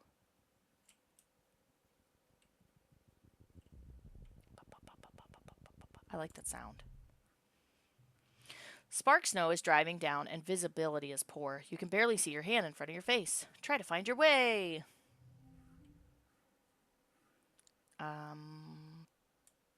Oh, I want red because 2, 2, 3. -2 to neighboring cards. That sucks. 2, 2, 2, 3. If I put a 6 there, that's the same, so let's just leave it at 3. Okay, so we got 8, 6. If I put that there, oh, it still works. Oh, neighboring yellow cards. Damn it, I wish I could read. I was avoiding using that because I thought, dang it, I can't read. Damn it. But I still got a 3 star, so we're okay. You keep putting one foot in front of the other, relying on wayfaring and a fair bit of luck to make your way through. But you see something inexplicable. What the heck is that? You squint into the driving snow, but all you see is white on white on white, and the slightest hint of movement.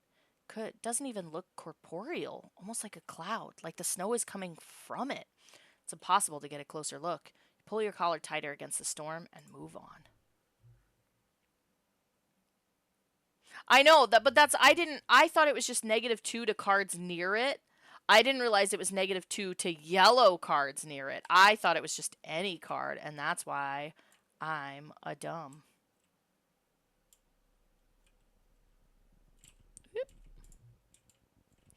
This will have to be the last one we do, because we're pretty stressed.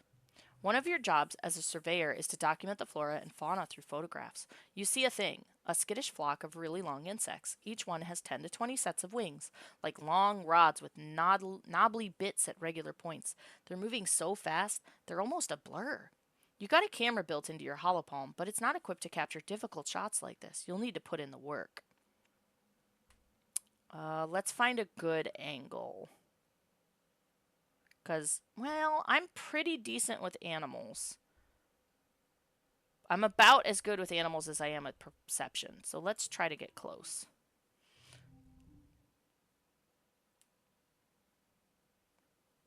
What you eating? Never mind. Don't tell me what you're eating. You eat weird things. 6, 5, 4. Oh, wait. Are you making that stuff that I made? Are you eating that stuff that I made yesterday?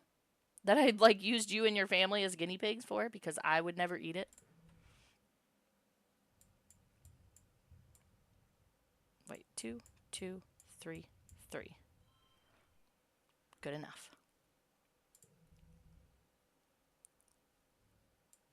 5, 4, 3, 2, 2. We don't have a 1, so it doesn't work. Damn it. If I put the 4 there, it's still the same, so it doesn't matter. You're welcome. Thank you for being my guinea pig. Because I always see these recipes with things that, like, I wouldn't eat, but I want to make them. I really like cooking. So, if you guys are wondering, I don't eat spicy stuff, and I don't eat seafood, really. And I saw a recipe for a crab sushi bake. And so I was like, I want to make this, but I won't eat it. So I told Problematic, I was like, I'm going to make you and your family some food. You'll just have to tell me if it's good or not. Because I won't eat it. You cautiously crawl up beside your subject, raising your hollow palm to get the best close-up possible. Ooh, ouch! Just as the camera takes the photo, your subject bites you on the finger.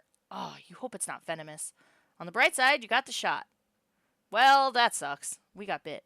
You're too worn out and tired to continue. You have to go home now. Okay. We got bit.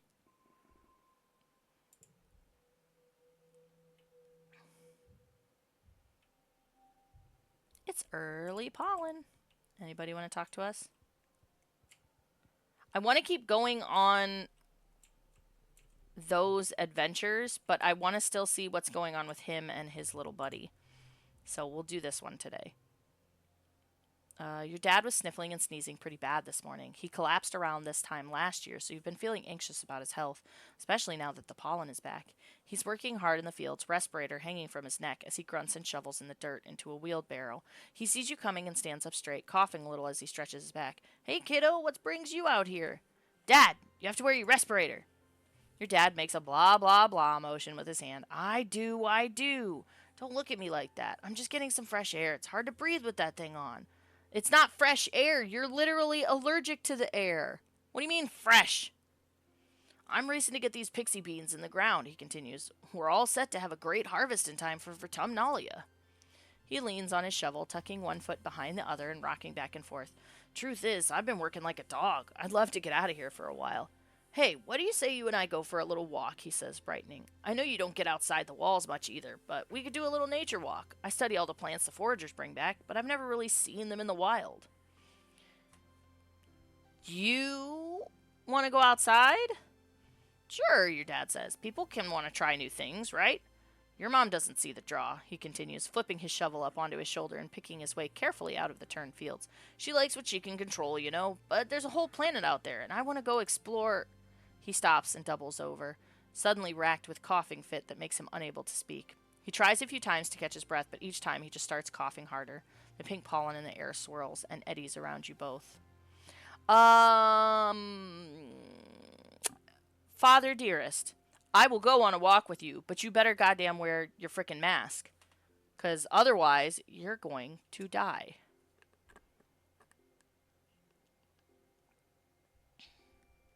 I don't want to say that he should stay indoors and have him go on his own and, like, pass out or something. But I'm worried that if he does come... Well, wear your respirator. Okay, Dad, you can go. No. You know what? No. Dad, stay indoors. Oh, your dad wheezes. You're just like Instance, that old stick in the mud. I remember when we were younger, she was always walking around with her nose in everyone's business. She always thinks she knows what's best for people. Despite his brave words, he has to hold on to you for balance as he catches his breath again. Okay, maybe now's not the best time, he gasped, finally putting his respirator back on. But you and me, we have a date with the outside world, kiddo. I'm taking a rain check. Whew, he says, his eyes red-rimmed and streaming from irritation. I can't wait until Instance figures out a treatment for this shimmer thing. She says maybe next year, maybe the one after that. I'm gonna be first in line, you bet. Daddy-o, sir. Alright, let's do this. Oh, we can relax. Oh, I can't shovel dirt? Oh, I'm too stressed out. Oh, shit. Let's relax in the park. Oh, yeah, because Cal said we could play in the park, so maybe he'll be over there and he'll tell us about his little buddy. You and Cal walk through the park, a special place set aside for growing ornamental plants from Earth. It was grown from a precious seed bank, preserved for over 20 years aboard the stratospheric before your mother started planting them here on Vertumna. Almost nothing here is grown for food, though many of them are technically edible. It's so green here, Cal says, stopping to smell a bush of fist-sized red flowers with velvety petals. Wow, they smell so sweet. It's so peaceful. Cal breathes deep, a funny smile on his face. It really is. This is one of my favorite places in the whole colony. You can really feel the love in every plant. One pretty white flower in particular is flourishing here, the astrantia, your mother's favorite. It seems to be growing faster than even native plants do, covering the paths and bluffs with tiny white stars. You practically have to push clumps of it aside in some places just to make sure you don't crush any. Good thing it's so beautiful. Solana, can I get your help with something in the barn? Cal asks. You excuse yourself from planting and follow Cal. Oh no, Socks! Something's wrong with Socks, Cal says, closing the door behind you. She won't eat and she cries all the time. You look into Socks' crate. She's almost too big for it now, even curled up in a ball. She raises her head and peeps miserably at you, and then curls even tighter, her bulbous antenna drooping. She looks paler, right? Cal says, coming up beside you. And she's always sleepy and cold. I don't know what else to do. She won't eat leaves anymore or anything else I bring her. Potatoes, corn, wheat, beans. She just chews them and spits them out. He points to the lid of the box. She's been chewing on her box, too, he says. I'm worried she's going to chew her way out and escape while I'm not here. Cal rubs Socks under her chin, but she barely responds to his touch. You've been outside the walls, right, Solana? Have you ever seen any animals like Socks? Full-grown ones? What do they eat? I'll look next time I'm surveying. Part of me worries that we should let her go. But she's been in captivity for so long. Does she know how to survive on her own?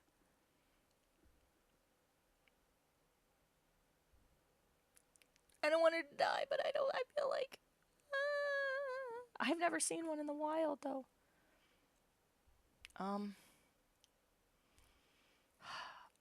I'll look next time I'm surveying, but if I don't find anything, you gotta let her go, man. Thank you, Solana, Cal says, sighing as he closes the lid. I'm really worried. Aha! Get rid of the zero memory. I forgot giggling. I no longer can giggle. God, I'm 13. What do you expect me to be, like a child, giggling all the time? Anybody want to talk? Nobody wants to talk? Alright. Let's go! Survey!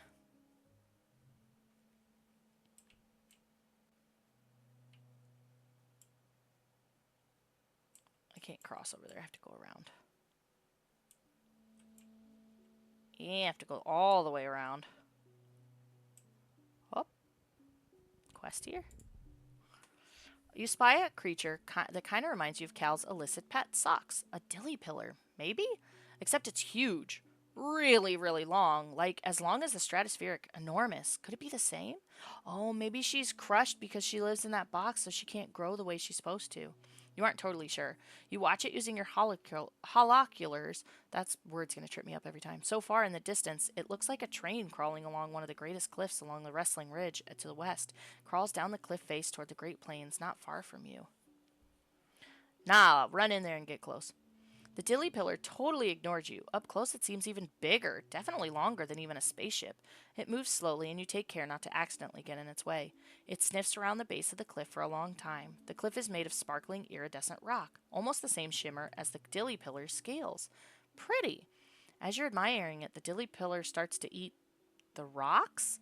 It's grinding them down effortlessly with its enormous molars. When it leaves again, you fill your pockets with strange, glittery stones. Better bring these to Cal.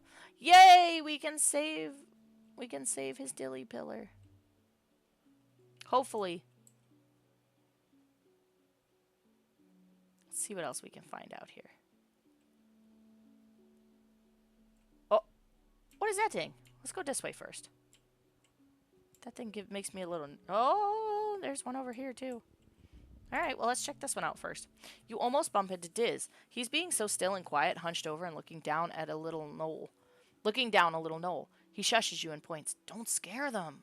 You follow his finger, and you see what looks like a bush shaking violently. Two bushes, actually, at opposite ends of the clearing. They're... Oh. They look kind of like turtles. They're bush bubs, he says, fighting over territory. You look more closely through your holoculars. Oh, those boulders are alive! How do you know that? Diz shrugs. If you're quiet, you see them a lot. You watch the two creatures face off, rhythmically rustling the leaves that grow out of their heads and backs. Their gangly, branch-like antennae swing over their heads as they rear up to their full heights.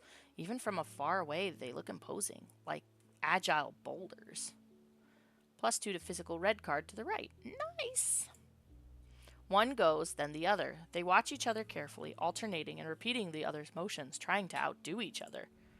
Ultimately, the smaller, more graceful one seems to be declared the winner. The loser plops back down and shuffles away into the jungle defeated. Alright. Now we're going to see another one. Oh wait, what's this? A yellow flower. Hello. You're crossing a clearing when you hear a terrible cracking, pounding sound. A bushbub bursts through the tree line, barreling straight towards you. Whatever's making a bushbub run, you're pretty sure you don't want to be on the business end of it. I want to see what it is, though. Oh, of course it's a 2 locked right in the middle. That's a 9. That's an 11. So let's go with 11.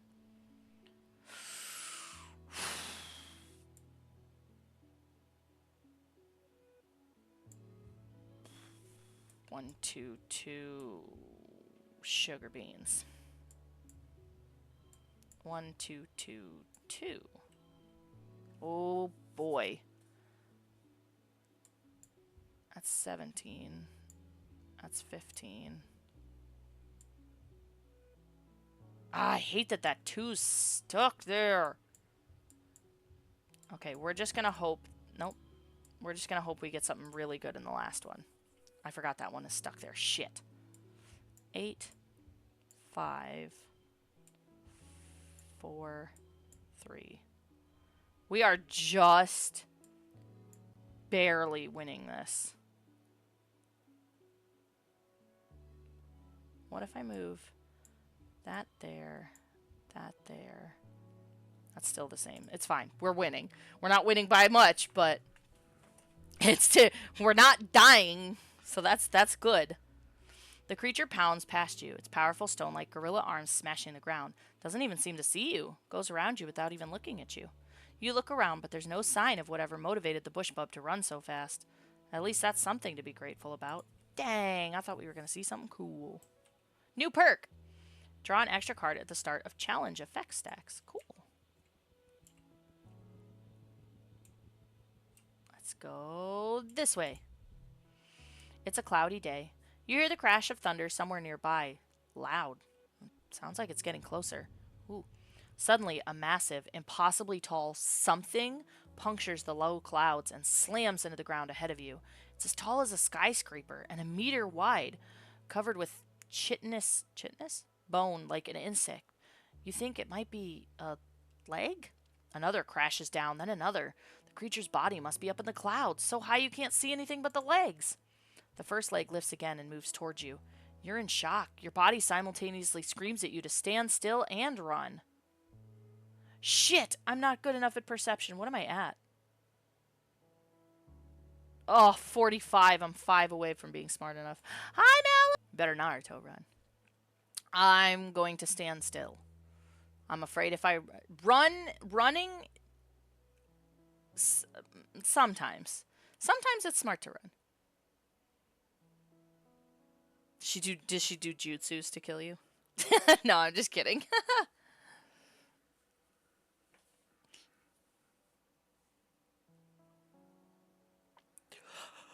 Oh gosh, I haven't stretched since I started playing.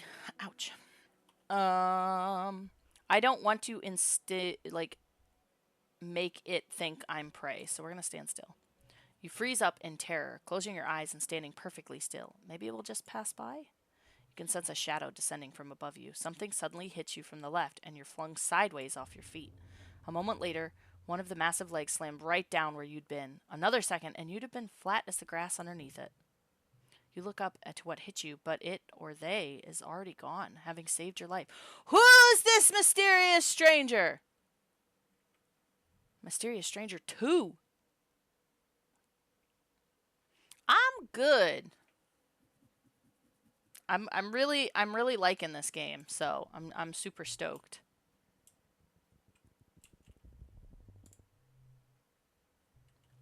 You stop to admire the light glinting off the water of a shallow, circular lake when you notice some strange rocks near your feet. They're pink and red, bobbing in the shallow water at the shore. The rocks are flashing golden yellow. This one, then that one, then a pause, then that one, then the first one again. You thought it was reflected sunlight at first, but no, the rocks themselves are glowing.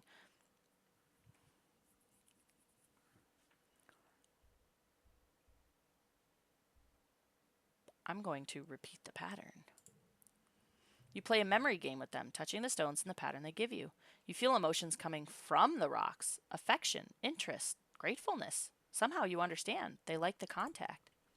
Are they creatures or rocks? Sometimes the lines between the two can be blurry on Vertumna. They can't move, but learn about the world from creatures who pass by and touch them. Like the way animals rub to leave their scent, these rocks entice animals to play with them and leave information about the world. You get the sense they're excited for your new scent.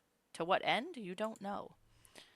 Well, maybe... I feel like if I make friends with enough creatures, I will eventually, when the glow happens, I will be safe, because the creatures won't want to kill me, because we are friends.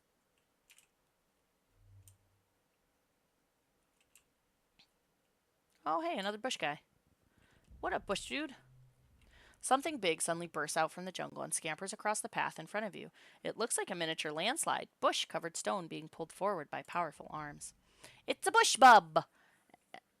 Is it a pet rock? It's kind of a pet rock. Not this guy. The other rocks in the water, they're kind of pet rocks, I guess. They're glowy pet rocks. And hot on its heels is a second, smaller one. These slow, thoughtful creatures are rarely so full of energy. They charge back and forth across the path as you wisely keep your distance from the powerful animals. But for all the crashing and stomping they're doing, they don't actually seem to be angry. You'd swear they were actually being playful. Why? Why would I attack them? I like how it tells me that's impossible.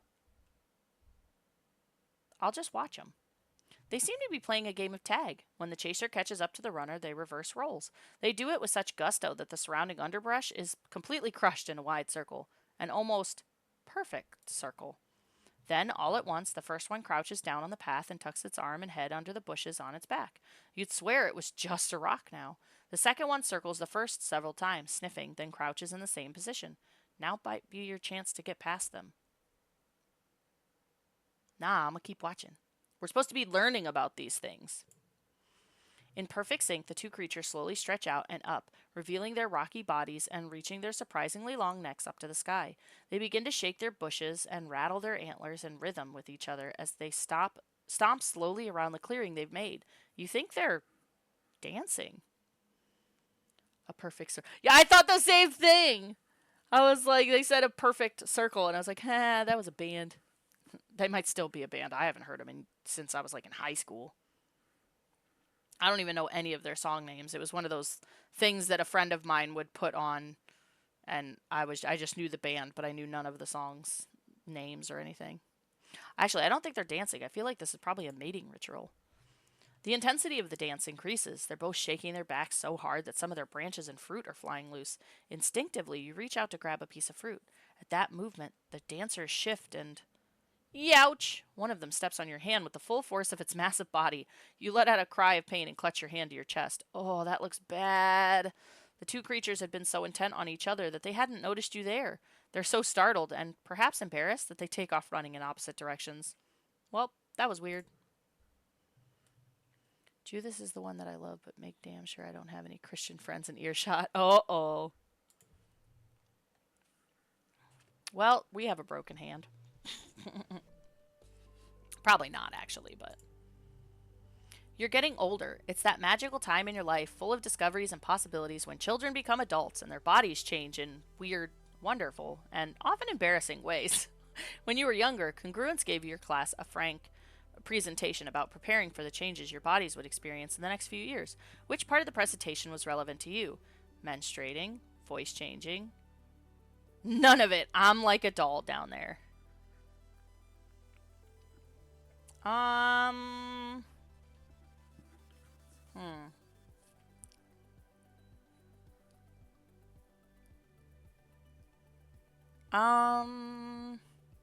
You know,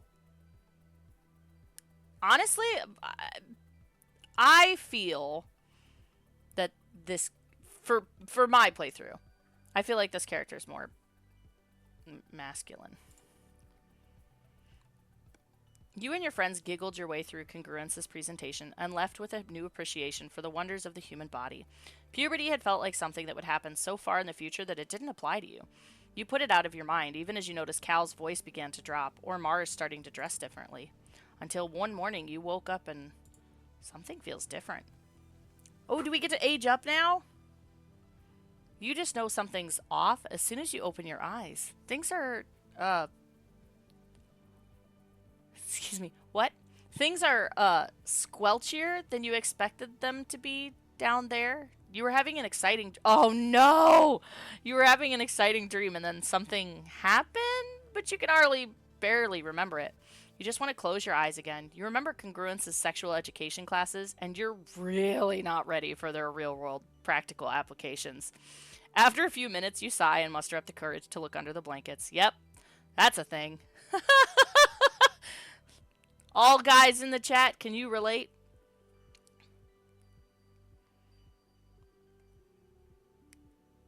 Ignore it? What am I going to do? Just go around with, like, wet shorts? I think I'll deal with the mess. You wait for your parents to leave for work, calling out to you that you're going to miss breakfast if you lie around in bed. When you're sure they're gone, you carefully strip the sheets on your bed and stuff them into the recycler. You put in a requisition for new sheets from the depot and continue on with your day. I can't just wash them? Guess washing machines are a thing of the past. That night, you find your dad waiting for you. He's pulled your privacy curtain back to show your stripped bed and looks up with a knowing smile when you enter. Dad, no! Thank you. Dad, no, please. I don't want to talk about this. He laughs, putting on an exaggerated detective impression. Now, I can only think of one reason why a teenager suddenly cares about doing their own laundry. He points up at you and exclaims, By Jove, I think I've got it. What's up, Solana? Got something to share with your old man? Dad, please! No, stop! Wait, come back! Oh, I can pull it down. Nice. You can feel your face getting red as you ignore him and make your bed, but it doesn't stop him. Aw, kiddo, it's okay to feel a little wet behind the ears. Dad! You retreat into your bunk and slam the privacy curtain closed so you can't hear him making any more jokes. Oh, he's so embarrassing. What is happening? You feel on edge today. Like everything that happens feels so unfair and tragic. Like you want to punch stuff and then cry about it. Like you want to be left alone, but you also desperately want attention. Feels like a fount of new energy is starting to bubble up inside you. Dangerous, uncontrollable energy. Welcome to puberty, Solana. Thanks. So I guess we're still. I guess we. Geranium is peak dad? Hell yeah. I love him, but please stop. Hormones. Teenage hormones are making you brave and rebellious. Rebellion increases tripled. Yeah, but I can't. Oh, I can talk to Cal. Okay, well, let's talk to Cal, because I'm going to have to rest. Oh, yeah, we got to give him the rocks. I'm uncomfortable now. Oh, well. Deal with it. You find Cal and excitedly drag him to the barn where he keeps his pet dilly pet. Words. I figured out what she eats. Rocks. You tell Cal about the dilly pillar you saw in the plains. She's really gonna get that big? Cal breathes. He looks as worried as you feel. Cal hesitantly places the rocks before her. She takes one in her delicate little forepaws, nibbles on it, and then shoves it in her mouth. She trills and runs around in a circle, waving her paws for more. It worked, Cal crows, giving you a big hug. Thank you, Solana. You saved Socks. Yay! Socks lives! Anybody else? Anybody? Nope. All right. Off to rest in the park. You play with your Vricky Mushberry, hanging out with them just outside the walls. It's uneventful, which is exactly what you needed. Bye, Malice. Drive safe. Obey all traffic laws. No speeding. The fact that you say that one worries me that there will be more instances with Socks. You try to teach them some simple commands. Stay, follow, speak. It's adorable watching them tilt their head from side to side when they're trying to figure something out. They don't seem to really get it, but you get the impression they're trying. Always speed run the highway. Absolutely not, sir. How dare you? Be a good noodle. You quickly realize the Vricky must be named after the sound they make when they're happy. A whirring, clicking noise. For a weird spider tentacle creature, it's really cute. Yes, they are. Never. I'll fight you. That's a 3, but it's -1. Neither one of them are bad, per se. We'll just... I'm going to keep it for now.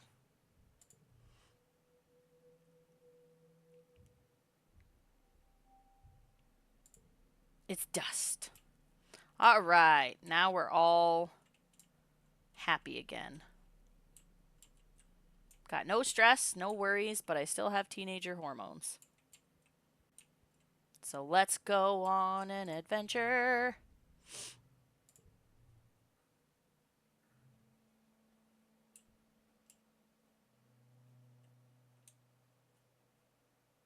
Let's go find some cool stuff.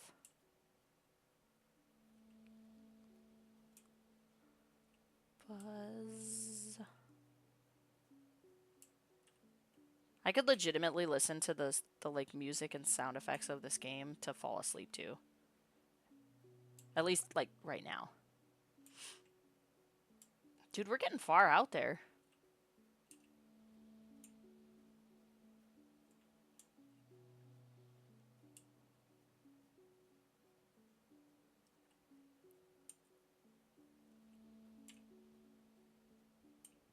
Oh, that's a thick forest. Can't go that way. The terrain here is strange. Some kind of smooth rock covered in lichens and tiny plants. It's weirdly warm and the spark snow melts when it hits. Is this one of those rocks that's going to come to life? A challenge. 47. Oh, I wish I had a 7. But I have a 6, 8, and 9. That'll work.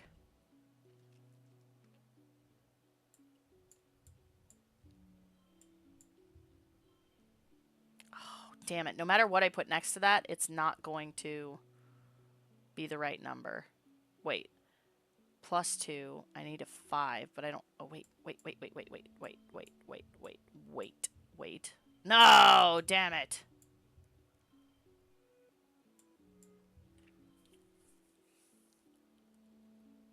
Okay, hold on. So that's a 4. So if I do that one... Damn it, that's still not gonna...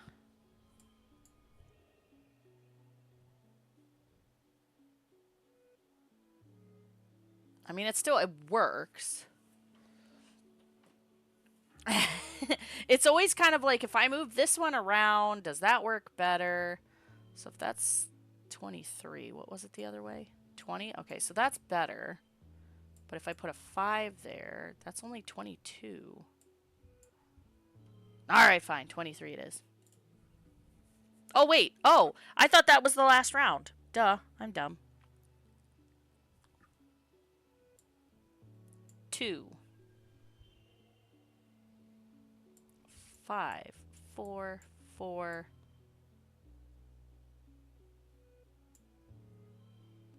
Oh, why you gotta be that way?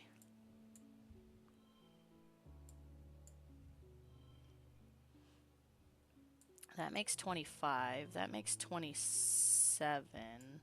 That makes 29. Good. And still only 2 stars. Dang. After cautiously walking around on it for a few minutes and observing quietly, you realize the ground is alive. It's rumbling very slightly. What you thought was just a rock slowly opens. It's an eye. It stares at you dreamily, and you stare back, fascinated. This must be a very ancient creature. It's so vast, it's completely submerged into the surroundings. There are even trees growing out of it. A little animal, like a moth with huge web feet, lands between you and the massive eye and starts preening. The eye dilates to focus on the moth. Then it slowly closes again in what you think might be a contentment. After a minute, you feel a faint rumble under your feet, regular breathing in and out. Snoring. You creep off the creature, careful not to wake it again. Nice, we found a new creature. Well, I don't know if it was new. It was new to us. There's not much to find out here, but the peaceful atmosphere is great for contemplation. You find a particularly beautiful little plateau where you can see the plains spread out before you like a picnic blanket, round lakes dotting the land like glimmering mirrors of sky. Diz is scouting further ahead. He was eager to find some adventure.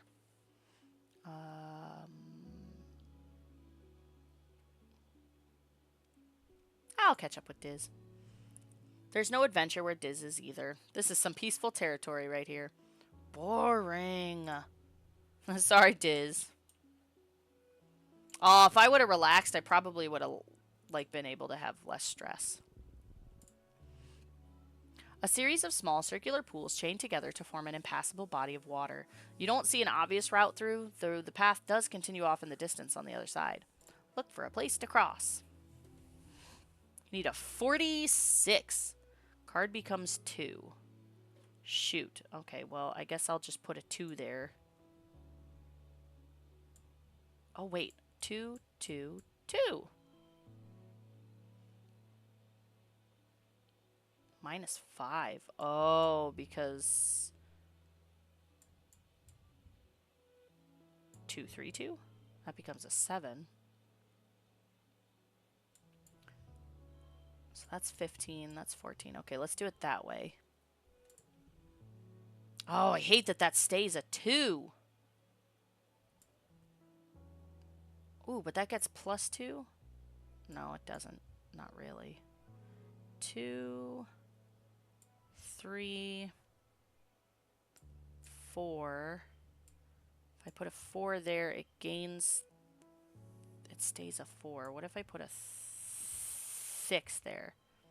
Nope, it's still a 4. Dang. Oh, I hate that. I hate that so much.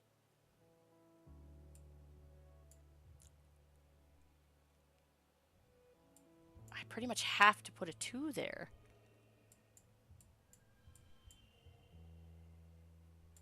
Well, we still beat it at least. There's a narrow place where 2 pools meet that you think you can leap over. These little ponds look too small to house anything really dangerous. You hope. You approach the water's edge. Leap of faith! You make it over the narrow gap. Nice! You feel empowered.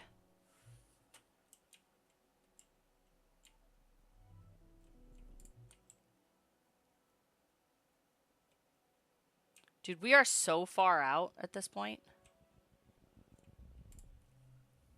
There's a deep, perfectly circular pond here, filled with clear crystalline water. Small, transparent creatures like jellyfish bob around in it, rippling with iridescence.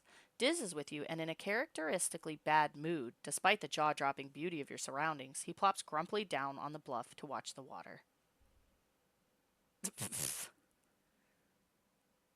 Dude, save your phone battery. Oh my goodness. You might need it. One of those battery things I spoke of. You mean the external battery? Don't tell me what to do. I'll ban you. No, I wouldn't. That'd be mean. Can you imagine I just ban you for the rest of today so you can save your phone battery? We'll watch with him. He's going through puberty, same as the rest of us, so. You aren't watching for long when a tentacle reaches up and plucks one of the jellyfish from the swarm, dragging it down in the depths. Some massive xeno must live at the bottom of this pond. Fascinating. As you watch, it plucks down 2 more. It seems to prefer the larger, older ones. Maybe it's like a farmer tending to his flock, or just a very sneaky predator. You take some notes, particularly that you should think twice about swimming in any of these ponds. Go swimming. I don't know what DDT means. What is DT? What is DDT?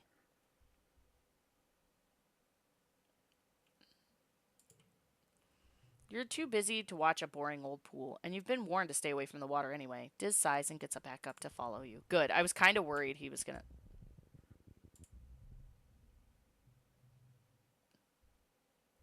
I can't go past? Why would I go swimming in it? Oh, it's a wrestling move? Oh. Why would I go... Hmm.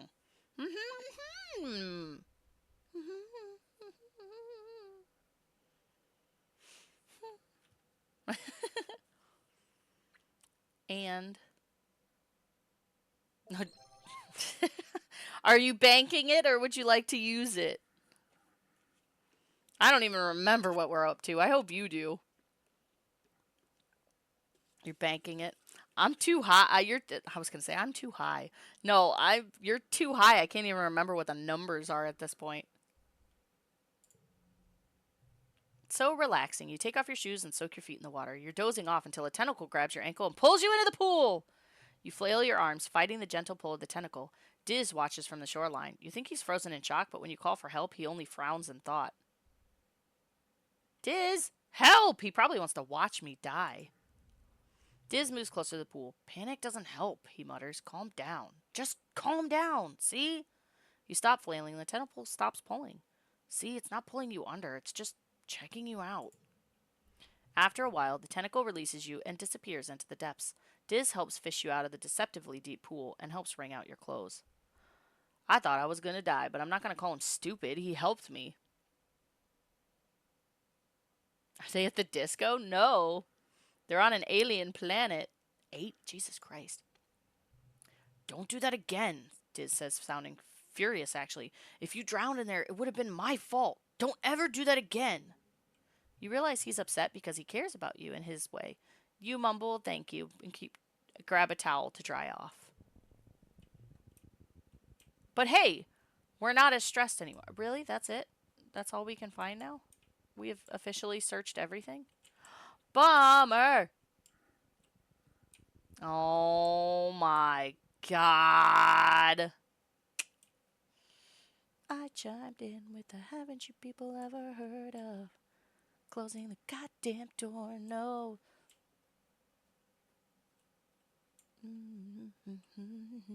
Sense of poison rationality, I chimed in. Haven't you people ever heard of? Sorry. Alright, well, we've officially explored all we can explore out here. There is no more to explore. I could have touched the flag. Jesus. Is that 8 of them together, or is that like just 8 aras? I could have hit the flag and said go home. I just forgot.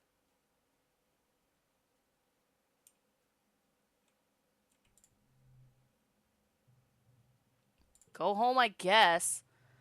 Yeah, go home. There's nothing else to find. A 4 each. Got it. No. not 8 and 8. That's too many. It's Vertumnalia! Time for speeches, games, and feasting. You stare hungrily at the feast table. Sure, it's mostly soy rations, but it's still more food than you usually see all at one time. This year, though, there's something new. Great big tureens of glowing beans! Weird. You try to... Oh, wait. Oh, okay, it's 112. You try to sneak some food before the speeches start, but Chief Engineer Instance catches you and smacks your hand away. Your mom gets really mad at her, and it causes a huge yelling match. Your dad directs you away from the table as Instance blames your mom for the way things are right now, whatever that means. Your dad passes you a soy sweet to keep your tummy busy during the speeches. He's the best. Dude, for real. You know what I thought of? I was like, eventually I want to like get a cosplay together and cosplay my character, like my little VTuber, and go like to like do like an actual like in real life stream, like at an arcade or something. And then I was like, I was there when I was there for some cooking. Now I figured I'd go to the arcade or something, and you guys can watch me play claw machines. But I could do like some silly little dance or something instead for all the aras and uwus. Do like the uwu song or whatever.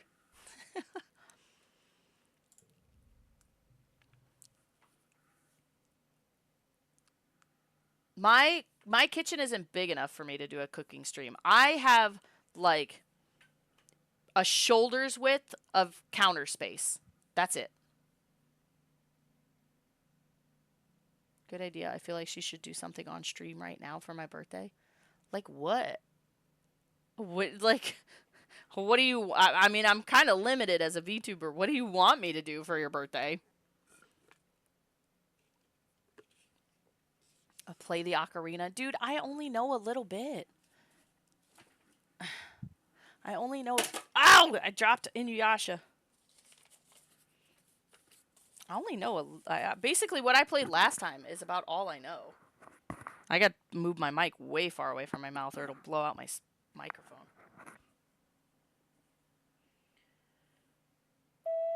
Wait, hold on. I gotta figure out what song I'm doing first.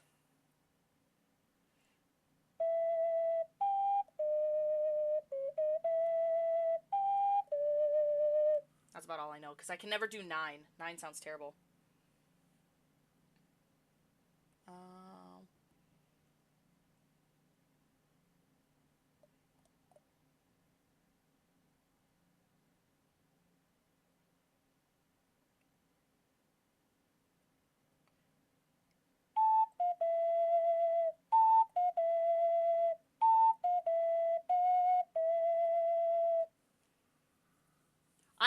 I have sheet music, but I'll be honest. So the next part of Zelda's Lullaby, so it's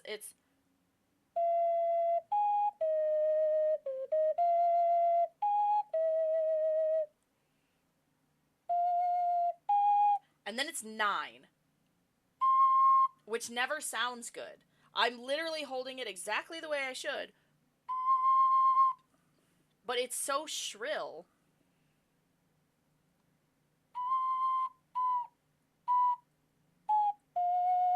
So I don't know. I've never gone higher than like 8, just because it never really sounds good. But yeah, there you go. I played some ocarina. How you feel about that? Also, I sound probably far away because my mic is all the way away from me. There you go.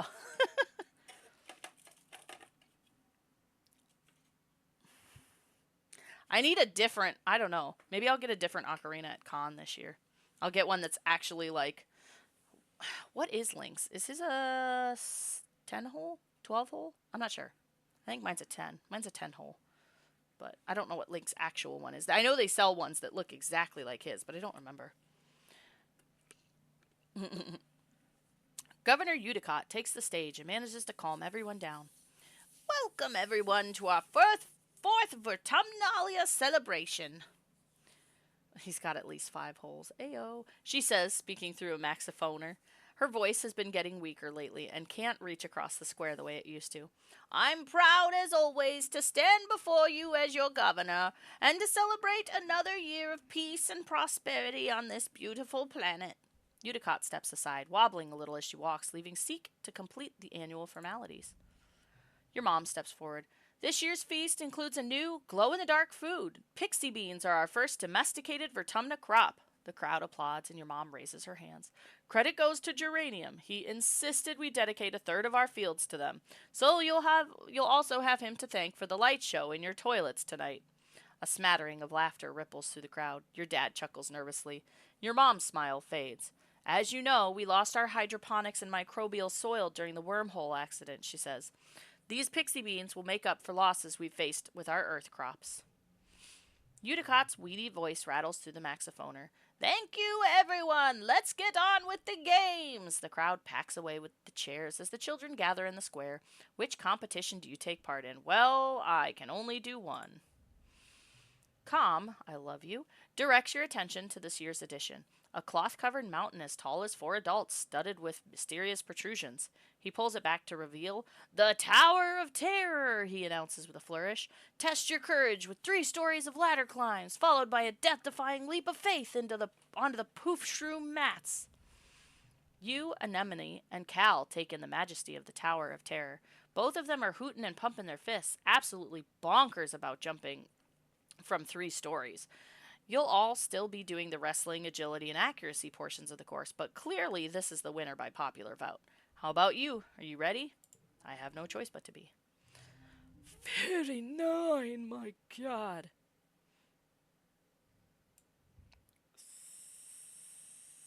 3, 3, 3. Kay! Stop it!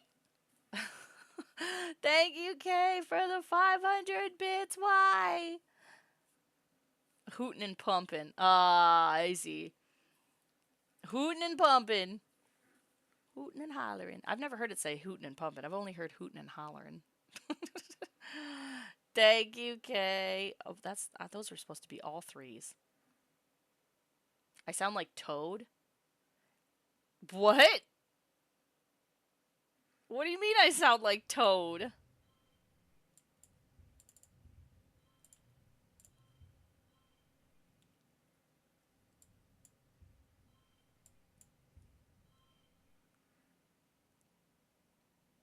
I sound like Toad? What? What do you mean?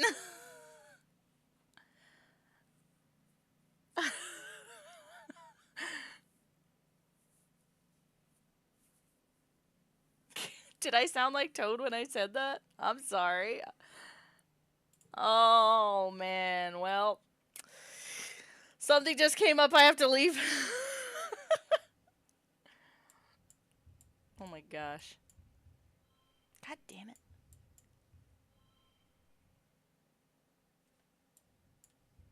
That's 20. That's 22.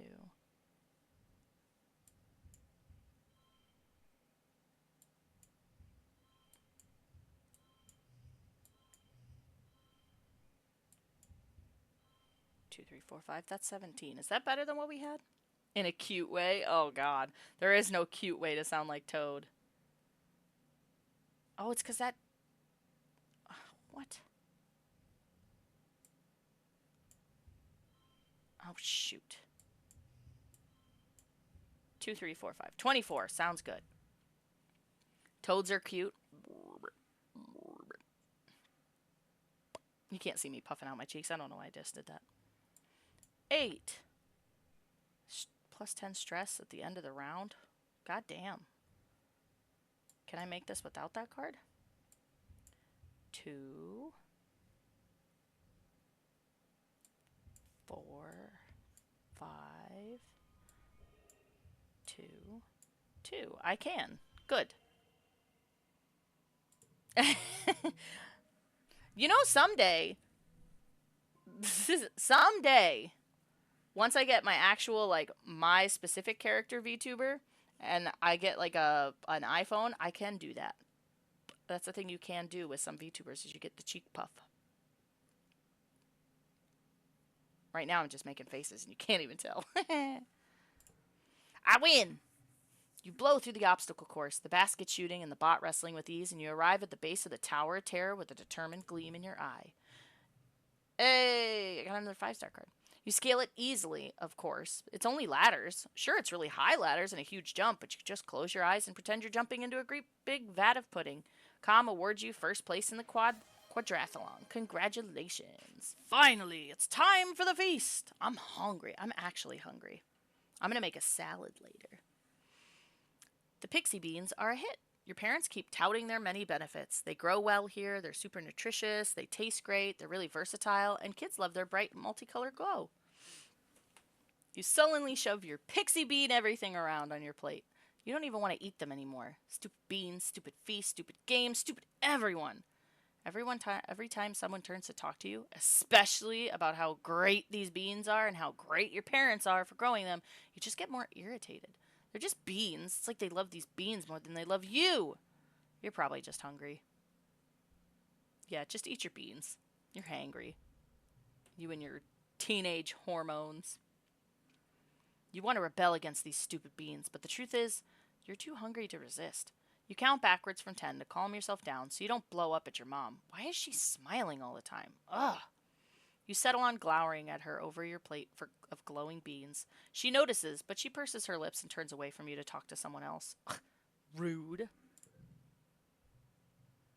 +2 to cards with gems. A grand feast. Ew. You shovel food into your mouth, trying not to look like you're enjoying it. It is as delicious as everyone said, and you start to feel more human the more you eat. Right, yeah, food. Food is great. Food is great. I'm hungry.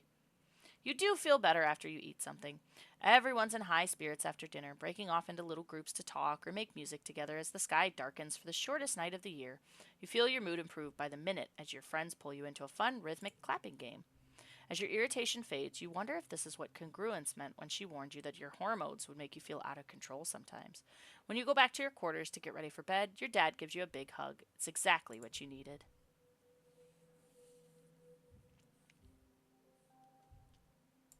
All right, let's see. Is there anything else to explore, or have we explored everything that we can explore? Nope, we have explored everything we can explore.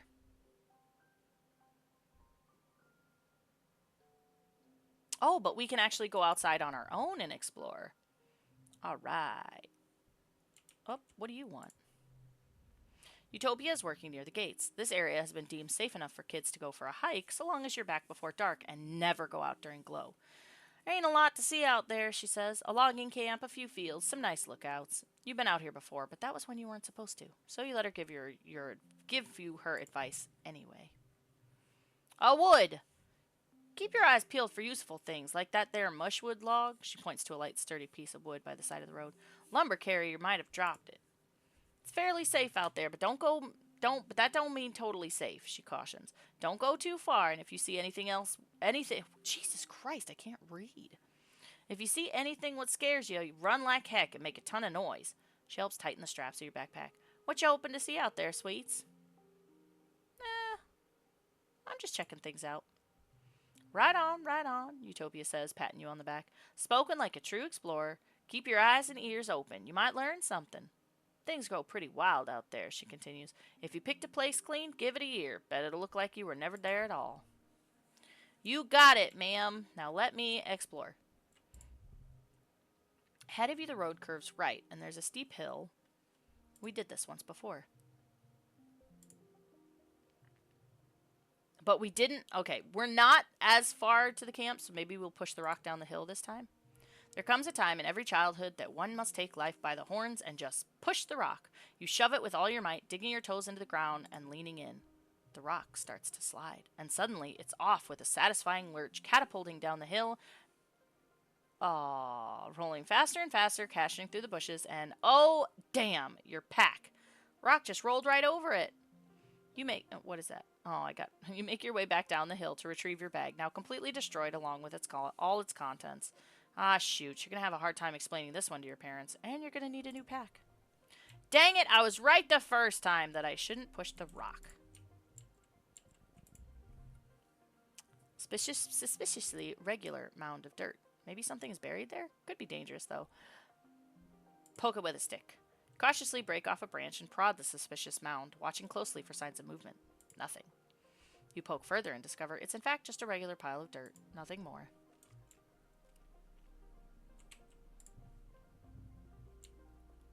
There's a lot of stuff to find out here today. Geoponics engineers have set up a work site here using the robo-plow to tear up the ground and prep it for farming. You stroll up to the farmers with a wave and take a closer look at what they're doing. They ask if you want to help. Sure.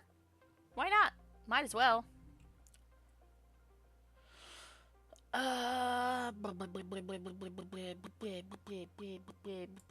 2, 3, 4. Nice. Can I do all 2s? 2, 2, 2, 5. Nice.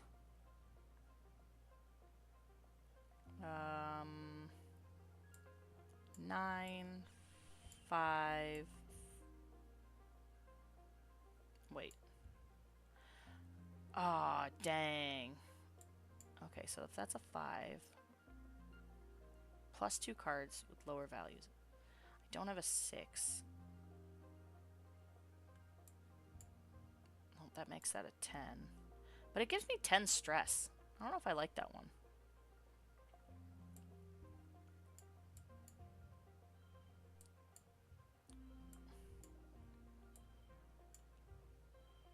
Yeah, we'll go with that. We're already past the goal, so. You feel invigorated, and you learn a little about farming. Nice. I love these art in the corner. I just gotta say, like, they're my favorite. Hey! Milk it!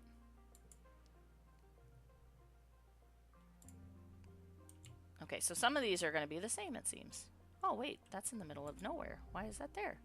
Some farmlands is spilled outside the wall. The fields don't look like they're doing very well. Oh. Try to plant something. What are you doing rooting around over here? Utopia comes striding out of the forest, big grin on her face. Are you farming? You're in the wrong place. These fields haven't been worked in years. Everyone's moved inside the walls, sweets. She kicks a clod of gray-pink dirt. Soil's just not good enough out here for growing earth crops. Besides, the animals get to it faster and we can chase them away. Try porting to geoponics if you'd like to help out. Alright, well, I just wanted to see. Ooh, a quest. You spot the most spectacular flower you've ever seen. It's nearly a meter wide, all beautiful pinks and glittering rainbow hues like a powdery oriole slick. When the wind rustles, the shimmer is breathtaking. You need to have it for...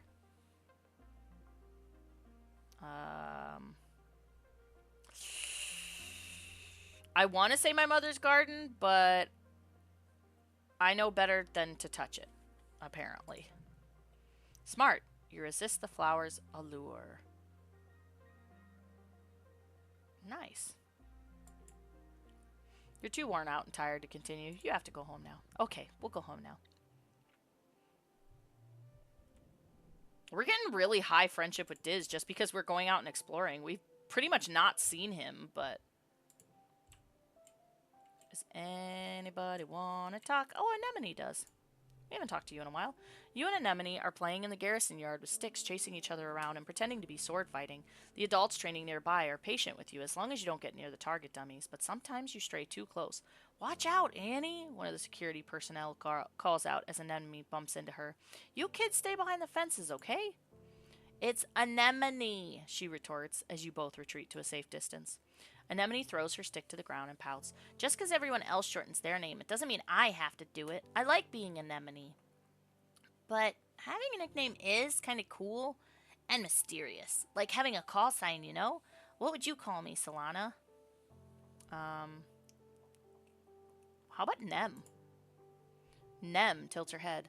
Huh, I never heard that one before. She mimes, swinging a sword a few times. Nem, Nem. I like it. Short and punchy, just like me. It's kind of like I'm a venture from a story. Nem picks up her discarded stick. Now, she says, brandishing it at you, prepare to be defeated by the mighty Nem. All cards under 2 become 2. Nice. Nem is cool sounding. I spend the next hour sparring with Nem in the yard. Anybody else want to talk before I go take a nap? No? Okay, let's go take a rest. Relax in the park. Unicott likes to spend time in the garden. Out of everyone here, she spent the most years on Earth. Already a grandmother by the time the stratospheric even left the planet. Her family is still planet-side, if they're even alive. You watch her tilt her face to the sun, a gentle smile in her expression. She's lived a lot of life to want to live out the last of it here on Vertumna. Just be like, it's Annie now. You haven't given up training Mushberry to follow simple commands. They clearly have the ability to understand that you're trying to communicate with them. There's just a huge language barrier. Cal gives you the idea to try clicker training, getting them to associate verbal commands with actions and rewards using a clicking noise as positive reinforcement. Might as well give it a shot. Ooh, it's a challenge. Ooh, 47. Oh, but that one still gives stress, man.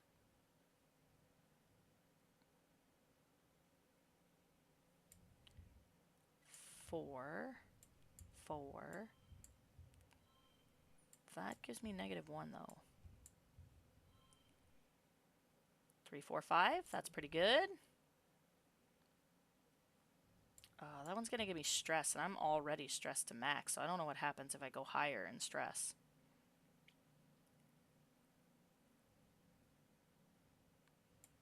Six, 5. Okay, so we made it. So we'll do 9, 6, 5, 4, 4. 47! I'd say that's pretty good. Even though I have, like, maximum stress already. I'm supposed to be relaxing. Vricky 2? Oh, we got a double. Success! Use the clicking as a shared language, and Mushberry quickly begins to respond to your commands. By the end of the afternoon, you're getting pretty reliable results from both stay and follow. This is great. Vricky must be more intelligent than people give them credit for. Maybe Vricky will be the species that evolves to be codependent with humans, like dogs evolve from wolves.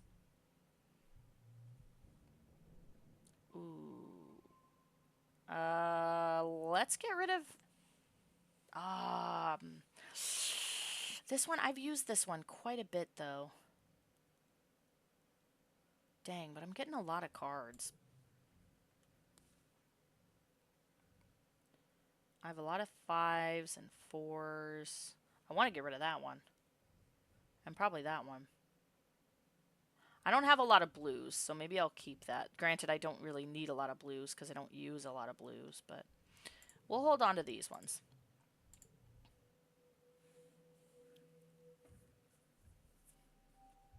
I'm hoping we can get to the next year before I have to end. So, anybody wants to talk? Doesn't look like it.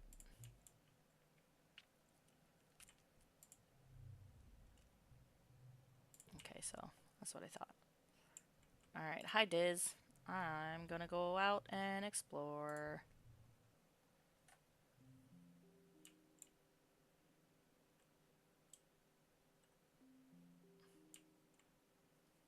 See what we can see.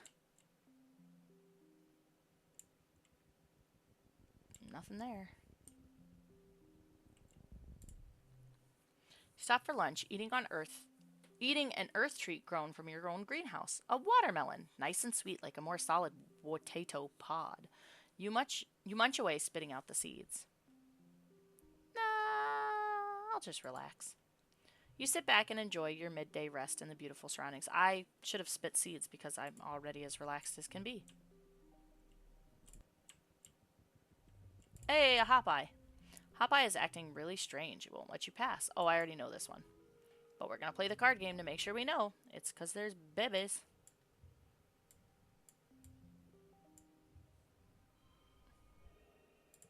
First round and we beat it. Let's see. 4, 4, 4, 2. Oh, they're all 4s. Hell yeah.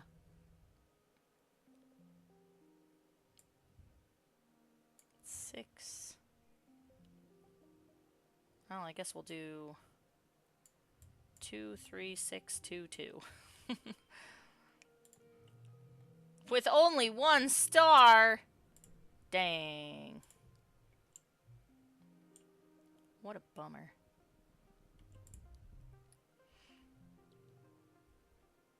What? Oh, I can cut down the trees now.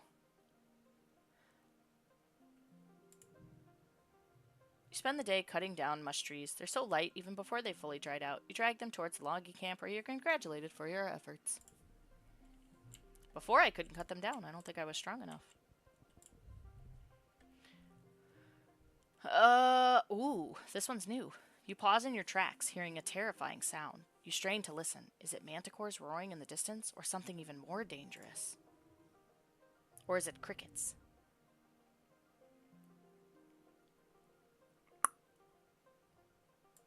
Two, 3.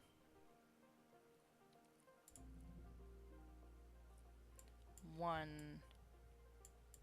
2, 3, 4.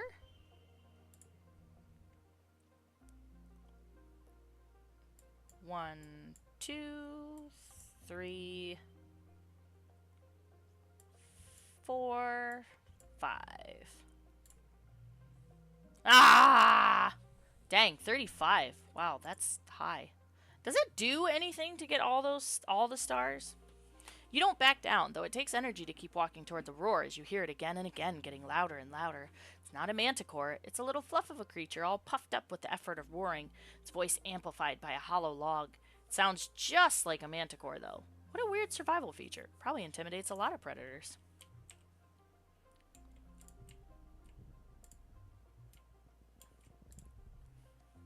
Stream cuts through the path. There must be really stepping stones.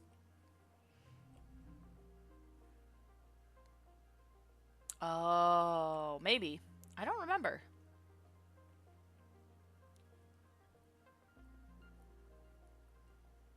Three, 3, 3. 3, 3, 4, I guess. Okay, fine.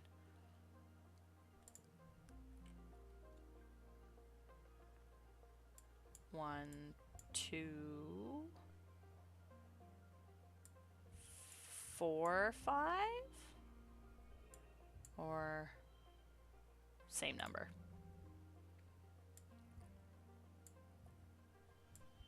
8, 7, 4, 2, 1.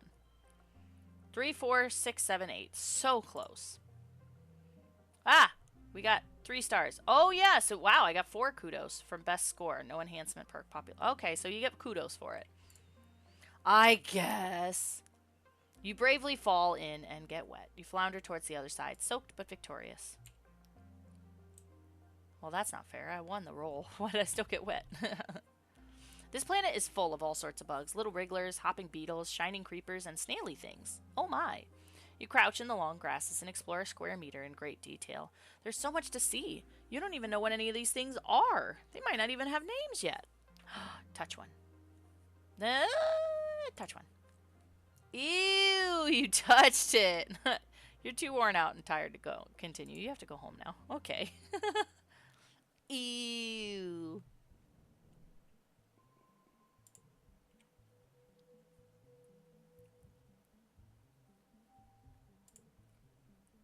Okay, I should really go to school after I rest. Your mom is tending her garden as you relax nearby. You're both happy to leave each other alone, but you can hear her muttering to herself as she pulls weeds. Every day, she grumbles. You'd think I was never here at all with how some of these weeds grow. I thought that bringing only nice plants would mean we wouldn't have to weed as much, but these vertumnant plants, they're unstoppable. She pulls hard on one weed, which turns out to be a huge creeping vine that yanks out a few flowers. Ugh! I just want one place on this planet that's ours. I'll help her. You get down there and help your mom pull weeds for the better part of the afternoon. Surprisingly hard work by the end. Your back and shoulders are aching and the palms of your hands are on fire. Your mom dumps a huge armful of weeds into a wheelbarrow. These go all the way to the edge of the colony, she says wearily. Whatever plant these roots belong to, they're invading my garden. She turns towards the walls and yells, "You stupid pig bastards! Stay out of where you belong!"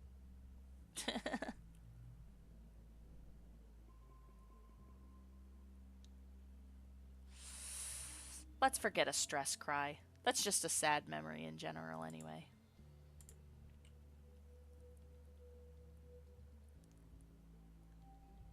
We're in the late wet.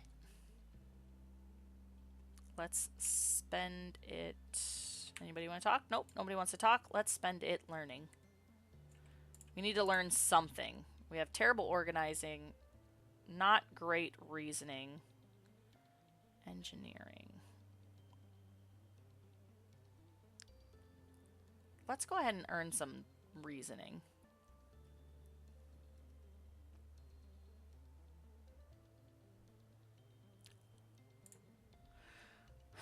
Hi, kids! The ship's onboard intelligence Congruence glides into the room on her ceiling track, and the class cheers. Congruence is so cool. She's like a person, but also a machine. She knows a lot of jokes and can tell you anything about space. She never gets bored or frustrated by your questions. You all know me, she says, but I'll bet some of you have questions about how I work. What do you want to know? We did this already. How do you know so many things? What's your job? I'm not asking if you eat and poop, because I know that. We know this. It's to get a bite. 22. I don't have hardly any blue cards. 1. 2. Oh, well. 3. 4. 4. Nice. Hey, we got 3 stars. It's been a long month of being cooped up indoors while it poured rain and everything got too muddy and gross to play outside. You and the other teens are in the lounge again, and everyone's getting a little antsy. Tangent and Cal are bickering about something, and Diz must be bored enough that he's letting Mars paint his fingernails. Nem is trying to do a dance she learned from watching holovids, and she's failing miserably. The sound of her music fills the room. You're starting to feel a little off too, but it's weird. Like, you want to yell, but at the same time, you want to take off all your clothes and streak through the colony square. That's not normal. Nem dances a little too close to Mars' collection of nail polish, bumping into the table and sending them all, and herself, clattering to the floor. Hey, watch it, Diz snaps. Dance your stupid dance somewhere else. It's not stupid, Nem sniffles from the floor. You don't have to be so mean to me. Boo-hoo, Mars teases. What are you going to do? Dance about it? Ugh, you're all so childish. Who even cares? Hey, everyone just shut up, Cal exclaims from across the room. Honestly, you all fight all the time. You stay inside where it's nice and dry, and you don't appreciate how hard everyone else is working. It's just whine, whine, whine. You're not better just because you work outside, Tang joins in. You're not special, Cal. If I wanted to, I could work outside. She opens her hollow palm and flies her fingers over the screen. There, see? Next month I'll be working in geoponics. How do you like that? Then you can nag me about my soft hands all you want. Udicott pokes her head in from the command corridor.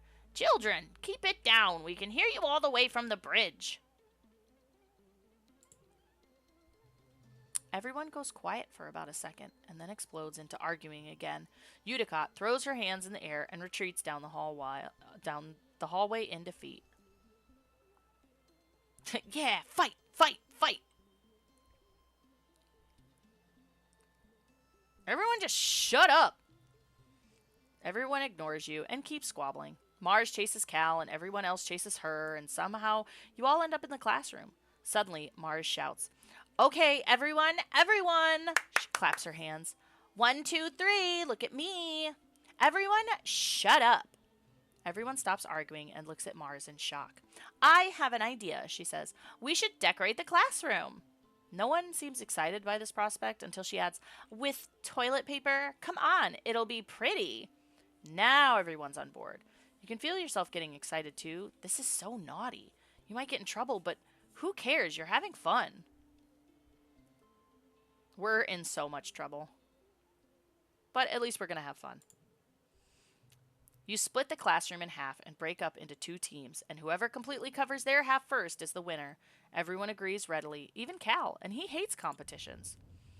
Ooh. Your team is doing well until the other team sends Tangent over to sabotage your progress. Mars complains as Tang runs around tearing down your garlands, but Nem on the other team insists that there was no rule against sabotage, so it's totally fair. This makes Mars shriek in indignation and go flying at Nem, knocking her to the floor for a vicious hair-pulling battle. Jesus Christ. All the noise attracts the attention of Chief Engineer Instance. Oh, we're screwed. She's the angry old lady, who throws her hands up in dismay at the state of the room. The kids scatter before she can make anyone clean up. The next day, you all feel terrible. Feels like your arms and legs are made of lead, and it takes so much energy to do anything. You can barely make it out of bed. All the energy from yesterday has been drained out of you, and then some. It lasts for a week. Some of you can't even get out of bed. And when you do, your moods are all over the place. Aggressive, sulky, impulsive, till your batteries run out and you sleep for over 12 hours straight. You're resting in the lounge with your friends, watching holovids and grazing on roasted pixie beans when your dad and Chief Engineer Instance come storming through the door. You! Instance snaps, smacking the bowl of pixie beans out of Mars' hands. Stop eating those this instant! Mars looks like she's about to smack some sense into Instance, but your dad steps in. I'm sorry, everyone. We were wrong about the pixie beans. They're not safe for you kids to be eating. You've been feeding us poison? Mars shrieks. Oh, ew, ew, ew, ew. Do my dads know you tried to kill me? Your dad spreads his hands. No, they're not. Don't worry, Mars. Calm down. They're not poison. They're just a chemical in them that hyperbonds to estrogen and testosterone, your big teenage growing hormones, and the brain likes binding to that new macromolecule a lot more than the regular kind. It's been making your moods unpredictable and causing periods of hypo and hypermania. When Mars just stares blankly at him, he laughs awkwardly. Translation, he says. It's been making you kids act silly and feel sick. I'm sorry. Instant frowns. If it's doing this to kids, it's not long until it builds up enough to affect the rest of us too. Until further notice, no one is eating a single pixie bean. Your dad looks distraught. Flulu was right, he says, collapsing in a nearby chair and rubbing his eyes. She didn't trust these things, but shit, she's still going to be pissed that we don't have another successful food source. You look at him in shock. You hardly ever see him swear. Must be worse than you think. Your dad sits there in silence for a long time. -1 colony food.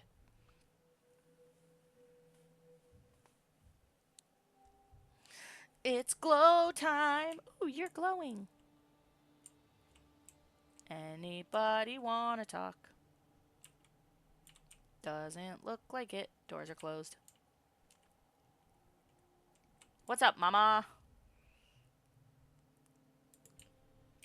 Well, I guess I'll try and go to school again.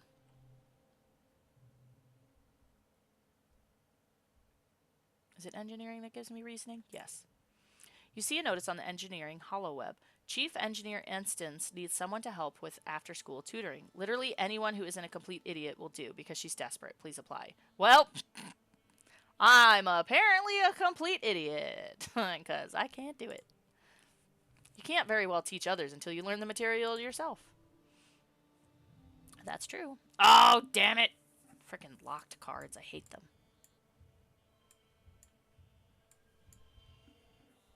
But I beat it anyway with 3 stars. Nice.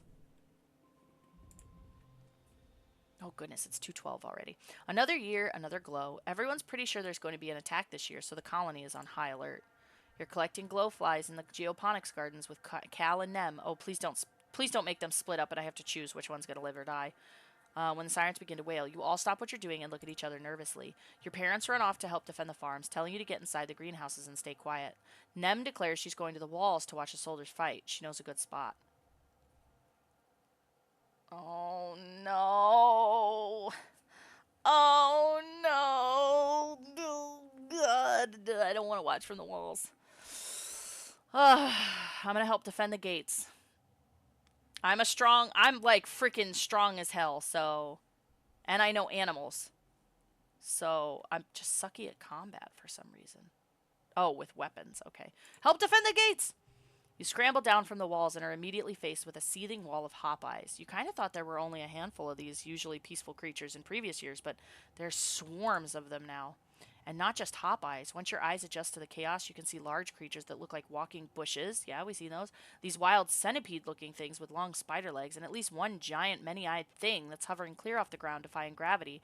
They all seem to be incited into a frenzy, attacking everything in sight and trying to get through the walls. It's dark and chaotic. Calms. Calm. Oh no, that's an anemone. Calm sees you through the fray. Solana, he shouts, get to safety. Oh no. Oh no. Please don't hurt Calm. You're suddenly not sure this is a good idea, but then you look up and see Nem shouting encouragement from up on the wall. Oh god. Making up with guts for what you lack in sense or skill, you charge in without a plan or a real weapon. You're immediately rammed in the side by what looks like a living pile of rocks, and you go down. You see sky, then dirt, then sky again as you're tossed through the air before you land in a heap at the base of the wall. Through the ringing in your ears, you can hear Nem screaming for Calm to help. Oh, God, please. I'm going to get Calm killed. No. Oh, no.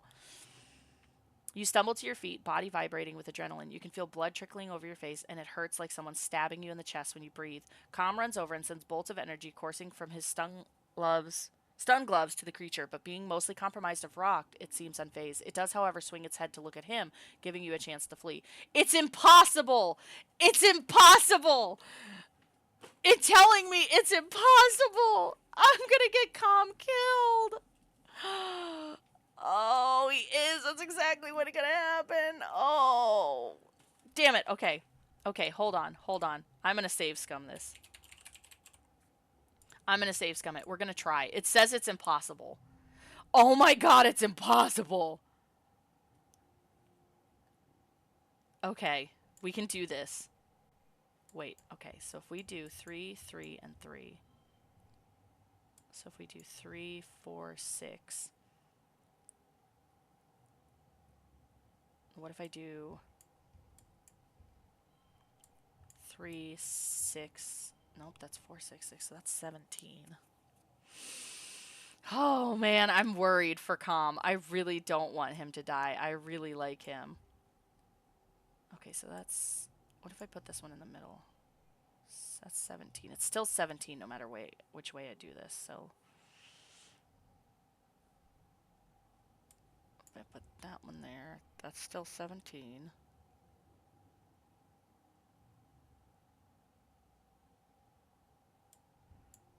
That makes it 15. That's better to play here because I have more unplayed cards. 17. All right, we're gonna go with 17. Jesus Christ. Okay, so we do want gems. Oh shit, but that makes that a 5, so let's do 4, 5, 6. I don't have a 3. We are so not making this, guys. Shit! I don't think there's... Oh, wait! I have these. Oh my god, I completely forgot I have those! Oh, shit! Okay, okay, we can maybe do this. Okay, 6, 6, 5, 2, 2, plus 2 to a card, plus 2 to a card, plus 2 to a card. Oh, come on. I will use all of these if I have to. I can't let Calm die. I can't. No, no, no, no, no, no, no, no, no.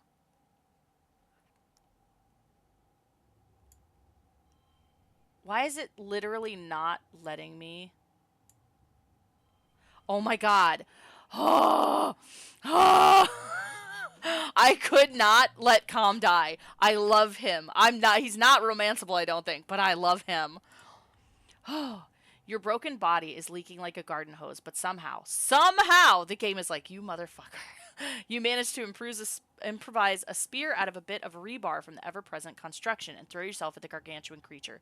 You and Calm duck and weave around the monster, him getting its attention and you jamming your spear into its armored body, looking for weak points. It seems impossible. The thing is all rock. You can feel yourself beginning to lose hold of reality, your vision fuzzing out at the edges. Finally, Calm yells, "There!" as it roars. You lunge for its snap-jaw mouth and jam the spear in and up. You can feel its flesh parting as the spear lodges up in its brain cage and sticks, and the spear is ripped out of your hands as the creature howls in pain and rears up on its hind legs. With a mighty crash, it collapses to the ground. Oh my god! Calm limps over to you and supports you before you crumple with it. I don't know how we did that, he says, awestruck, but it's probably the coolest thing I've ever done in my life. The most stupid, he laughs, but also the coolest. Come on, let's get you to the med bay, hero. He didn't die! We saved him! We used a shit ton of consumables, but we did it. We got a number 9 card. -3 to cards with higher values. Oh, shit. Your parents are arguing quietly at your little table. I'm telling you, it wasn't a fluke, your mom says. They're not just wild animals. They have a plan. The fields, the lights. Okay, your dad replies, taking her hands across the tabletop. We have to tell people what we saw in geoponics. They look up, noticing you in the doorway. Your dad's worried expression quickly changes to a smile. Hey, rutabaga! Then he sees that you're limping, still a little loopy from the med bed. Solana, what happened? Are you hurt? It's only a flesh wound. Your mom frowns. Now is not the time for joking, she snaps. Get to bed. It's late, and we have a lot of work to do tomorrow to clean up. I don't need you making stupid choices and getting yourself killed on top of everything else. We survived! Oh, I love that. I love that picture. That's so cool. Oh, we're 14 now.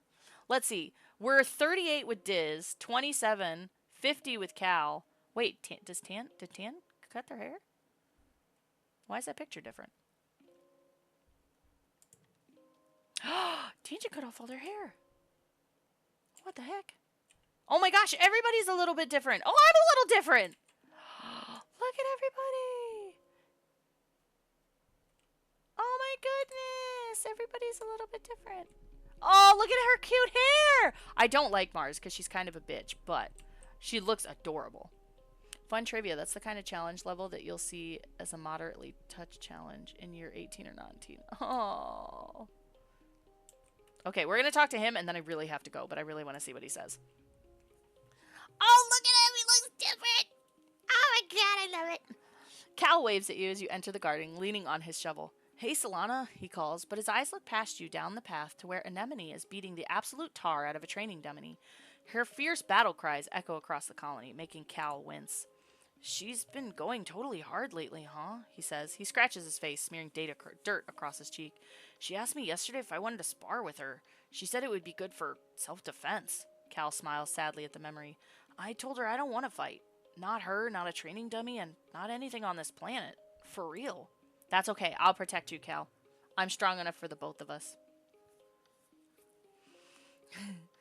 I've never seen her get so mad at me. She called me a baby and told me I'm just going to end up forcing everyone to protect me because I'm weak or helpless or whatever. He seems upset and stabs the ground a few times with his shovel.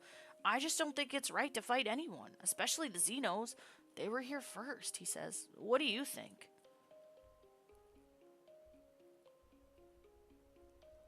I mean, sometimes you really don't have a choice. Like, if it's I agree with him. They were here first, but I mean, I will try not to attack it, but if it's gonna attack me first, or somebody I care about, sometimes you don't have a choice. Jeez, you sound like an adult, Cal grumps. They always tell us to see both sides of an argument, but I tried, and He shrugs. I think if you have to hurt someone to get what you need, you don't deserve to have it. But what if your loved ones are in danger? That's my biggest thing. What if your loved ones are in danger? I mean, that's totally scary, but you kind of shouldn't be putting your loved ones in situations where they could be in danger in the first place. Oh, Cal! But what if your life depends on it? How is that fair? Their life depends on it too, Cal retorts. You can't just decide that you get to live and they don't. But what if they attack you first? Cal throws his arms up in disgust. If something attacks you first, you probably did something wrong. Maybe you shouldn't keep going places where things wouldn't attack you. Oh, Cal. I can see your point. I'm glad you think so too. I see your point. I'm not saying I agree entirely with you, but I see your point.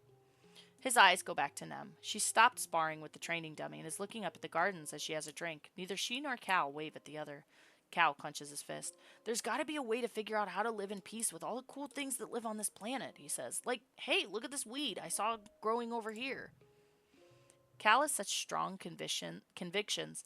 It's one of the things you like best about him, even if some people disagree with them. Oh, it does. Like, I get where he's coming from. I really do. But, like, we're on a strange alien planet. If we're going to live here, I agree. We should try and be friends with the local flora and fauna. But there are some things that just aren't going... They're predators. There are some things that are going to be predators and us the prey. If we want to live, we kind of have to fight them if they fight us first. I agree with him, though. Like, I would love to make friends with everything that's here. You spend a few hours with Cal in the garden as he shows off the area that he's getting ready for the next planting season. The adults are really starting to trust him with more planting as he gets older, and he beams with pride. When you finally head out, you're just as dirty as he is, but you feel so much lighter. Okay, I have to go. Hey, we still got Mushberry. All right. I again absolutely love these drawings. Oh, I can make that go away. I didn't know that. That's the first time I figured that out. Cal we're like really gaining friendship with, which is cool. Oh, Dammy. Mars we have no friendship with because she's kind of a dick. And Calm is got no romance, no hearts with him. So, on that note, I have to go. It's 2:20.